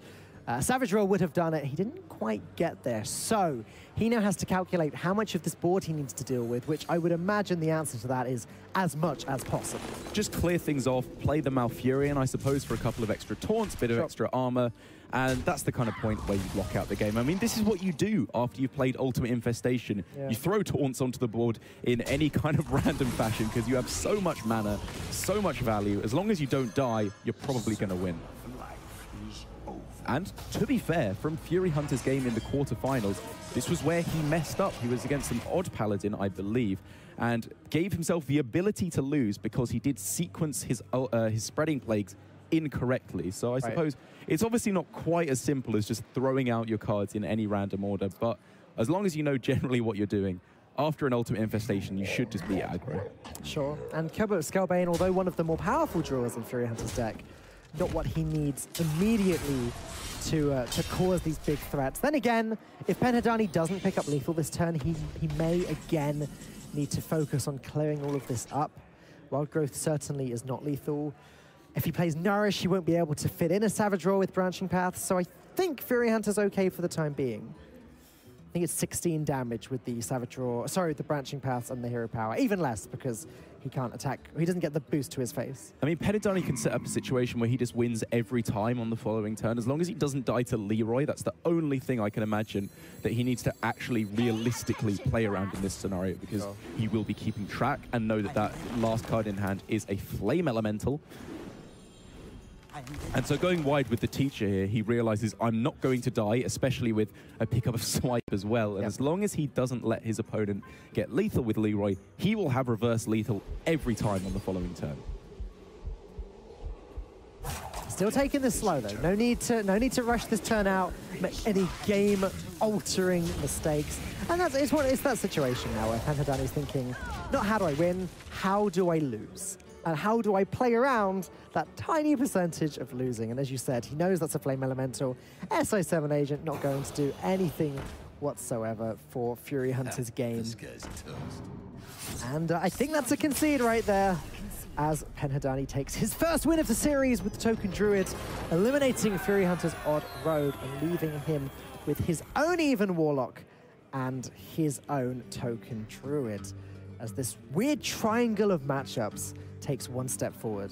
Yeah, for Furyhunter now, an interesting choice as to what he goes for next. Obviously a straight-up mirror with the Token Druid, with the slight addendum that he feels he's got a tech card in Cenarius, the big classic Druid legendary. Does think he's the favorite there. Exactly, to give him a slight edge in that matchup. I would imagine it's not a big edge he's getting in that scenario, but good enough to put him in the lead there. So maybe he wants to take his chances with an even matchup. However, for even lock, you still do have the likes of Dread Infernal, Hellfire, Defile, so many board clears to fight back against the likes of the Whispering Woods, Soul of the Forest, cards like that. And also, you just have bloomin' big giants that a Druid without Naturalize cannot deal with. Yeah, I agree with the even Warlock pickup here. Although his Druid has been teched slightly to win in the mirror, we were both talking to Furyhunter a little bit before this game, and he did say, honestly, I'm not completely certain how I play the Cenarius. I've not played the matchup that much before. He's probably, exaggerating a little bit. Like, he's confident in his game plan. However, this matchup just seems a little bit safer to me. Yeah, and, he's put it in a deck for a reason. He knows the general idea is after it goes Plague, Plague, you've both got big stale boards, yours becomes bigger and you win, which, could be an eventuality if Penhadani wins this game as well. He's got a respectable hand this time, but I mean, nothing like the hand we were looking at against the Odd Rogue, which really just looked like the best possible hand he could have in that scenario with, what was it, Wild Growth, double Spellstone, Oaken Summons, just the best possible hand. It was necessary against the start that Furyhunter had. Without that double Spellstone, he would have taken a lot more damage from that Argent Squire.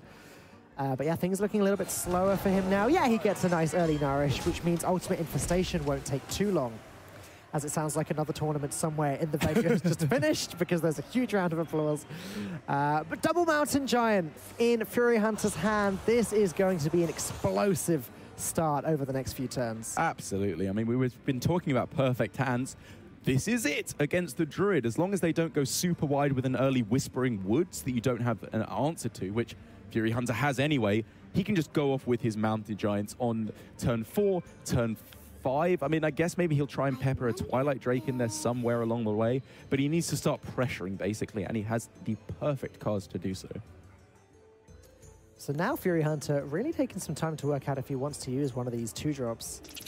Goes with the Plated Beetle, getting himself on the board, nothing wrong with that. He can still play Mountain Giant next turn, still tap and play Mountain Giant next turn, thanks to the cheap Odd Rogue, even Warlock Hero Power. Yeah, it's reasonable. I mean, I know a lot of people who don't like pretty much at all the Beetle in this taunt or in this even Warlock, because it gets you further away from activating your hooked Reavers. Sure. But as the way it currently stands, it shouldn't be too important. And what this does also give in this exact scenario is Furyhunter the ability to play Hellfire to clear off a Violet Teacher. I imagine he won't be doing it yet, but Maybe in that scenario we could have seen a trade into the Violet Teacher, just so if something like Wrath or Spellstone comes down on this turn, Penhadani is unable to stick this Violet Teacher because the Hellfire would have cleared it off.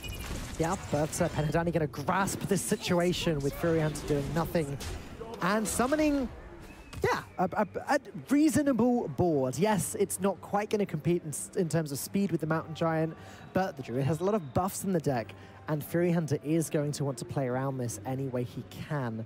Hellfire plus a trade is the only clear-cut way of dealing with all of this, I think, and he really wants this 8 damage to connect to the face. He does, but I mean, it's less about the pure face damage you're getting through Mountain Giants. It's more about the board dominance that they afford you, I would say, because there's a tremendous amount of armor gain in this Druid deck through Branching Paths, Oaken Summons, Ultimate Infestation, cards like that. Generally, I find if you're just attacking through to face and succeeding on board control, you'll probably just lose the race because they go Savage Roar or Branching Paths and you just die, which is why I do like the trade here from Furyhunter to take out the Teacher.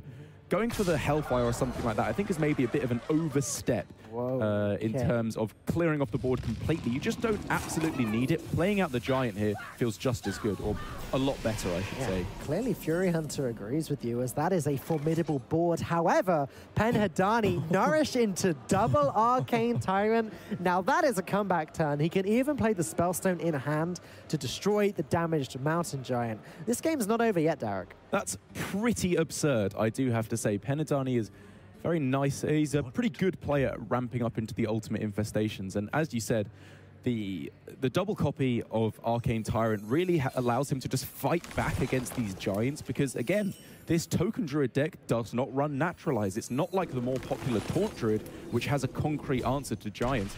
You have to deal with them the old-fashioned way through just damage spells and minions to take them out. Penhadani going to consider just going face with these 2/2s? I shall. No, okay. I was wondering, because the Spellstone went into the taunt, if that meant there's a consideration of ignoring the Giant and letting Furyhunter come to him. But because of the Hellfire breakpoint there with the Giant on 4 and the 2/2s being very weak to that, I think this was far better. Yes, I will agree with you there. I mean, if he had a card like Savage Roar or Branching Paths in hand, it was definitely worth considering a little bit more. But now, Furyhunter has Twilight Drake plus Sunfury Protector. If he wants to play those cards and just create a pretty big wall that even Taunt Druid would fear a little bit there. And Penhadani's not going to have an easy way over that. Absolutely, and for Furyhunter, in terms of hand reads, I think putting your opponent on exactly Ultimate Infestation in hand is a pretty fair assumption to make. They've just gone for ramp on that turn when, with this few cards in hand, generally in the Token Druid, you need cards to be clumped together to get the combos to work.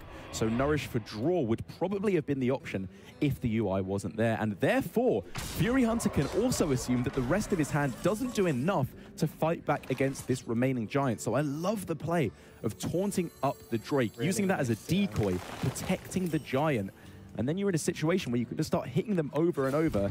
And unless they hit Wild Growth off the top to be able to go to Ultimate Infestation a little bit quicker, you're probably going to be able to win the race a fair amount of the time. Yeah, it would have been such an easy turn for Penhadani if Furyhunter did taunt up both minions, because the 4/4s just go into the Giant, job done. But as you said, this decoy sitting in the way has prevented Penhadani from making any of his attacks, and it's now sort of free reign for Furyhunter to do whatever he likes. He's got Spellstone in hand to deal with one of the minions on the board. He can easily trade away the others. And I don't think Ultimate Infestation is going to be enough. Not this game. Oh, it's surprisingly tense, I would say. I mean, in this instance, Penhadani obviously didn't want to trade onto the board because he thinks his minions are more valuable than his opponent's, which is not necessarily a correct assumption in this scenario. Furyhunter has a lot of damage on board. And as you correctly stated, Spellstone to take out the Teacher and then push everything else through to face, or maybe even not on the Teacher because you're only expecting one Ultimate Infestation to be played next turn. Basically, just turning up the heat as much as possible here for Furyhunter, smashing everything through to face really doesn't feel bad. That is some heat. I would not like to be staring this board down on any day. I love these face plays as well because, again, this is Token Druid. You do have to be afraid of a buff card, but Furyhunter pretty much knows that this is an Ultimate Infestation. Yeah, and worst case scenario, the other's something like a Savage Roar, and that just wouldn't be enough. Right. As Penhadani does draw his first Savage Roar, now Furyhunter either has to win the game or control the board a little bit better, as with 5 additional cards in the hand, it's pretty much guaranteed that he'll have the damage he needs if the board remains this wide. But Furyhunter can still control this quite nicely. Yeah, no really good trades, at least on the big minions available to Penhadani. He could obviously go for a double trade on the pesky little boys, or he could just go for everything to face if he wants to try and set up for double swipe or Savage Roar lethal on the following turn. How good this Hellfire is now. Yeah, that's a pretty good Hellfire. So 4 off lethal with the Hellfire, if everything were to go face. As it's not lethal, Furyhunter may feel the need to deal with this 5/5 Ghoul as well. What is the... Are there any lethal outs with just the 5/5 on board?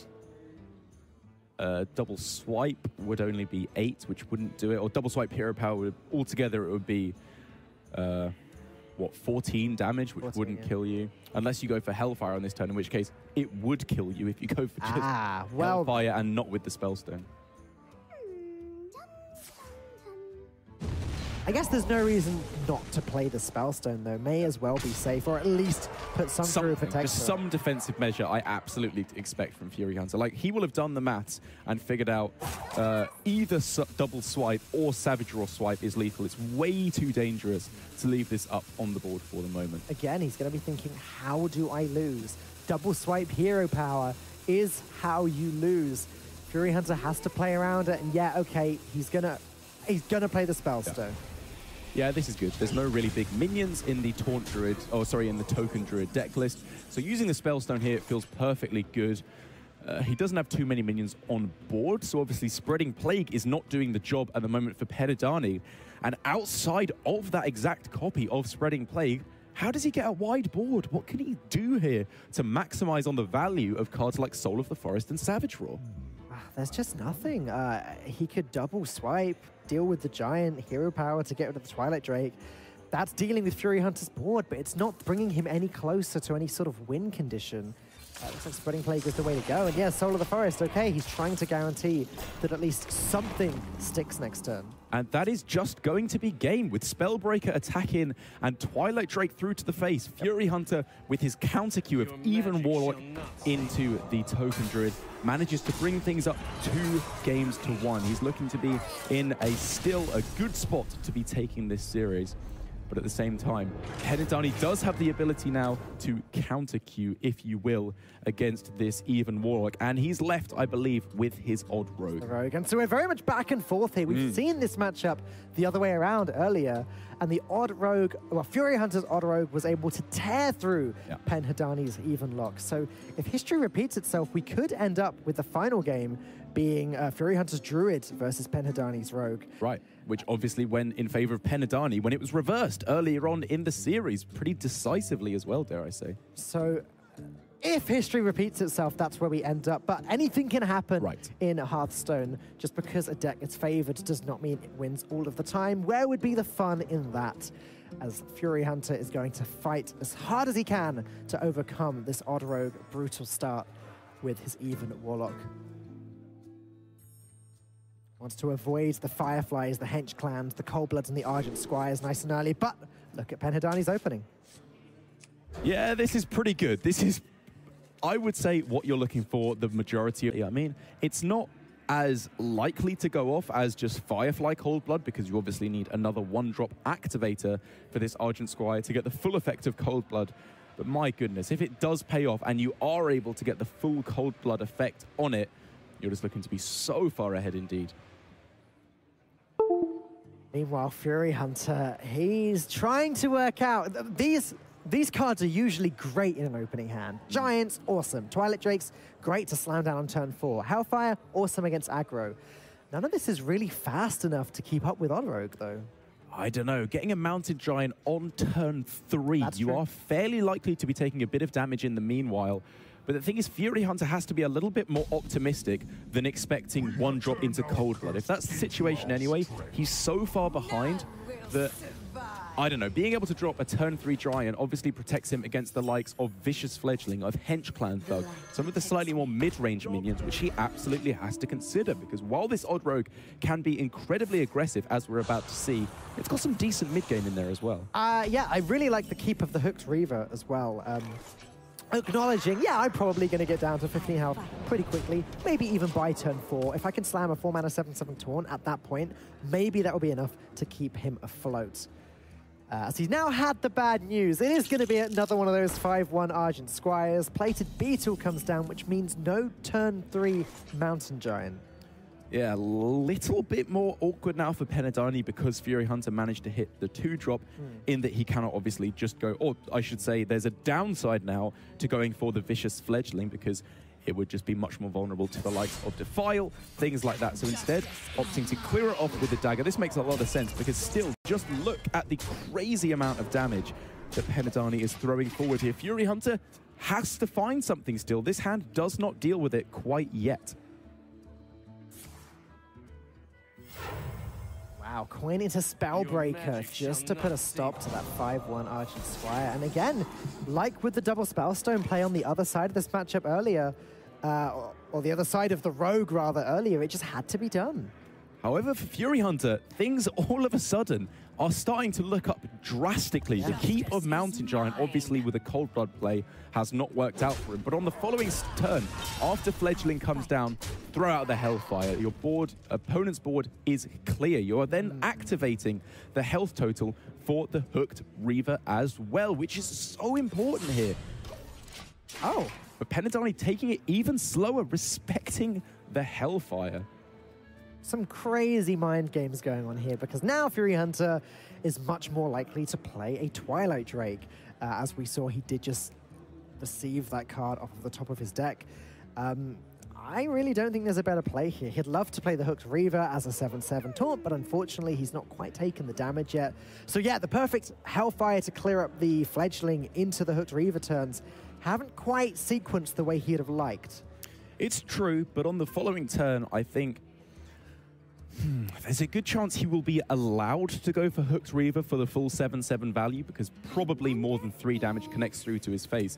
Whether or not he decides to is another question entirely because obviously Penhadani is then looking to set up for one drop into the Valspine Slayer, right. At least where Furyhunter is sitting from. Obviously we can see Penhadani does not have that possibility. But this is Hearthstone. Furyhunter is going to be afraid of that possibility from his opponent, and maybe just the fear of it being so dominant could stop Furyhunter from making the best plays available to him.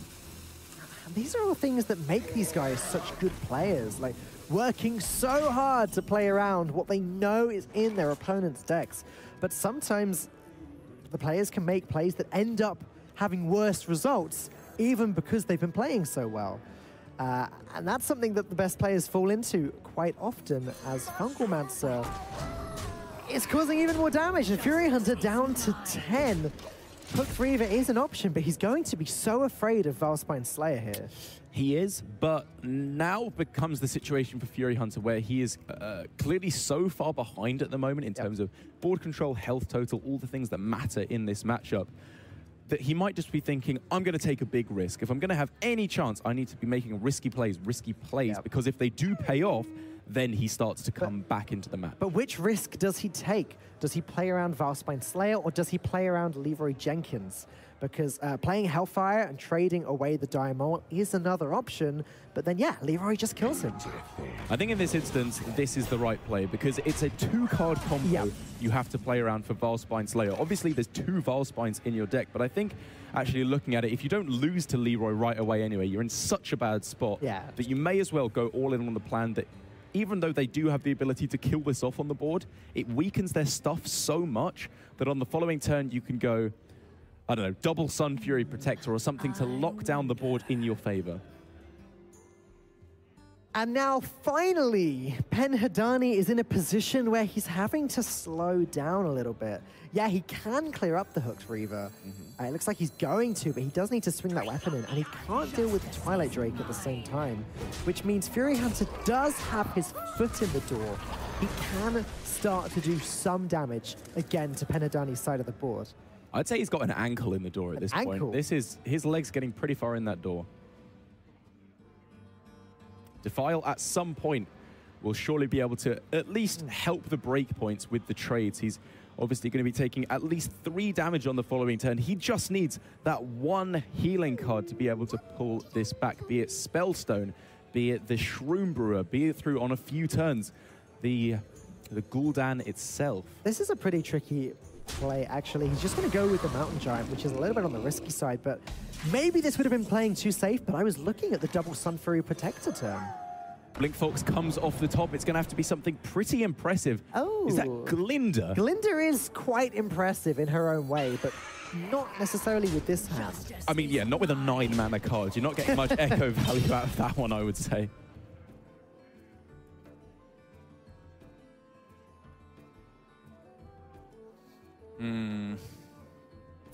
So Furyhunter now wondering, is he allowed to go for Hellfire first? Setting up for Hellfire into the Sun Fury Protector obviously looks to me to be a pretty strong way of going about this. You're only really vulnerable at that point to 3 damage burst, of which I don't think there's actually all that much.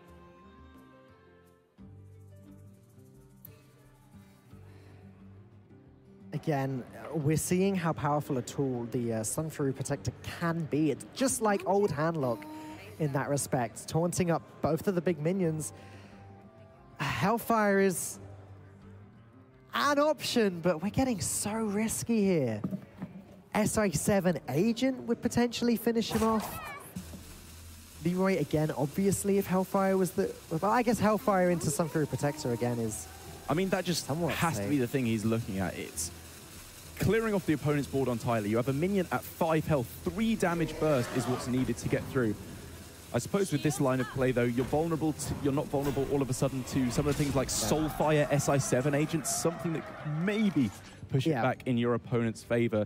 Either way, this is a tremendously powerful taunt wall that Fury has set up. And also, more importantly, he's set up very easily lethal on the following turn. It's looking to me like Penhadani just doesn't have the ability to clear off these giant minions from the Even Warlock. He doesn't, no. He can't even summon 2 charging South Sea Deckhands, which he'd like to with the Glinda, but unfortunately with no dagger out, they won't have the ability to charge or make any of the big trades. I can't see any way that Penhadani saves himself. It is looking very much like Furyhunter is about to become the DreamHack Summer champion. There's the well played. Furyhunter gives a fist bump, and there we go. Hellfire gives him the lethal he needs. He has done it. What a deserving player to be our champion here at DreamHack Summer. He has been so consistently grinding away in tournaments and on ladder, had some decent performances at DreamHacks before, but finally has got himself a victory. And it's pretty due, I would say, to get to this point and solidify his name as a tour stop champion, as well as a DreamHack champion. We are going to see big things coming from Furyhunter soon, don't you think, Cora? I do, Falcone. Thanks for asking. I was just going to say, what an awesome end to this tournament. Furyhunter is so incredibly deserving. He had a deck named after him. He used that deck, piloted it all the way to the finals to win this tour stop. And the DreamHack Summer 2018 champion, Furyhunter. Let's welcome him to the desk. We can get a couple of words with him. What an awesome tournament it has been. First and foremost, dude, congratulations. Awesome job. Gotta ask, how are you feeling right now? I'm feeling great. I was never expecting to win DreamHack. It's like a dream come true. And I'm really glad I did it with Odd Warrior, my favorite deck. I'm so glad you did it with Odd Warrior. It was so much fun to watch. I mean, obviously, that Warrior is your namesake deck. Did you ever consider not bringing it to this tournament? I considered Crest Warrior because it's pretty popular right now, but I was pretty much sold on the Odd Warrior. Yeah. Furyhunter, I have to ask, how were you feeling when your Odd Warrior got banned there for the finals? Was that a bit of a letdown for you, or were you still feeling good? That was a bit of a shame because I really wanted to win the final with the Odd Warrior, but a win is a win. I'll take it. So talk to us a little bit about what you have been up to up until this point. You've been competing in tour stops. Obviously, you've had incredible ladder results, but now that you have this tour stop win, has all of your preparation been worth it, I guess? Yeah, it has. I've really been playing a lot of Hearthstone, and I'm going to take a year off from school and stuff to play Hearthstone to try and become a professional. So this is a good step in the right direction. So I think that is certainly a good step. It's always a risk to take away from studies to pursue something like Hearthstone as a career, but getting that Tour Stop championship, that victory in the finals here at DreamHack Summer, well, that has to be a really, really nice catalyst for those life choices. But moving forward, into the next steps, I suppose. You're taking a year off school. I'm assuming we're going to be seeing you in playoffs this season? yeah, I hope so. Like, I need the ladder results, but it should be fairly easy after this. So. Yeah, pretty good getting all these points. It should be at least a much easier road getting to the playoffs. Derek, you have any questions for our champion? No real questions. Just wanted to say congratulations, mate. It's been a long time coming, and I'm glad you made it. Thank you. One last thing. I want to shout out some guys. Absolutely. Go right ahead. It's mostly Danish boys. Belorix, I've prepped a lot with him this tournament, so huge shout out to him. Shout out to Chacha boys and Alex Noir, the Danish pirate boys. Also, check out my stream. I'm gonna start streaming when I take a year off school. So yeah. Awesome. What's the Twitch handle? It's Furyhunter HS. Awesome. Well, make sure you check him out. Your DreamHack Summer 2018 champion is Furyhunter. Derek, would you please present our champion with his trophy? Here you go, my friend. Your very own DreamHack box. Thank you. Well, there's a little something inside of it. We decided to go a little bit edgier as far as trophies are concerned this year. But your DreamHack Summer 2018 champion is Furyhunter. Congratulations again. Thank you. So deserving. And you know what? I think this proves the caster curse is non-existent. We've all in your corner, man, and now you are the champion. So congratulations again. What an awesome, awesome result. But that is going to do it for us here at DreamHack Summer 2018. The HC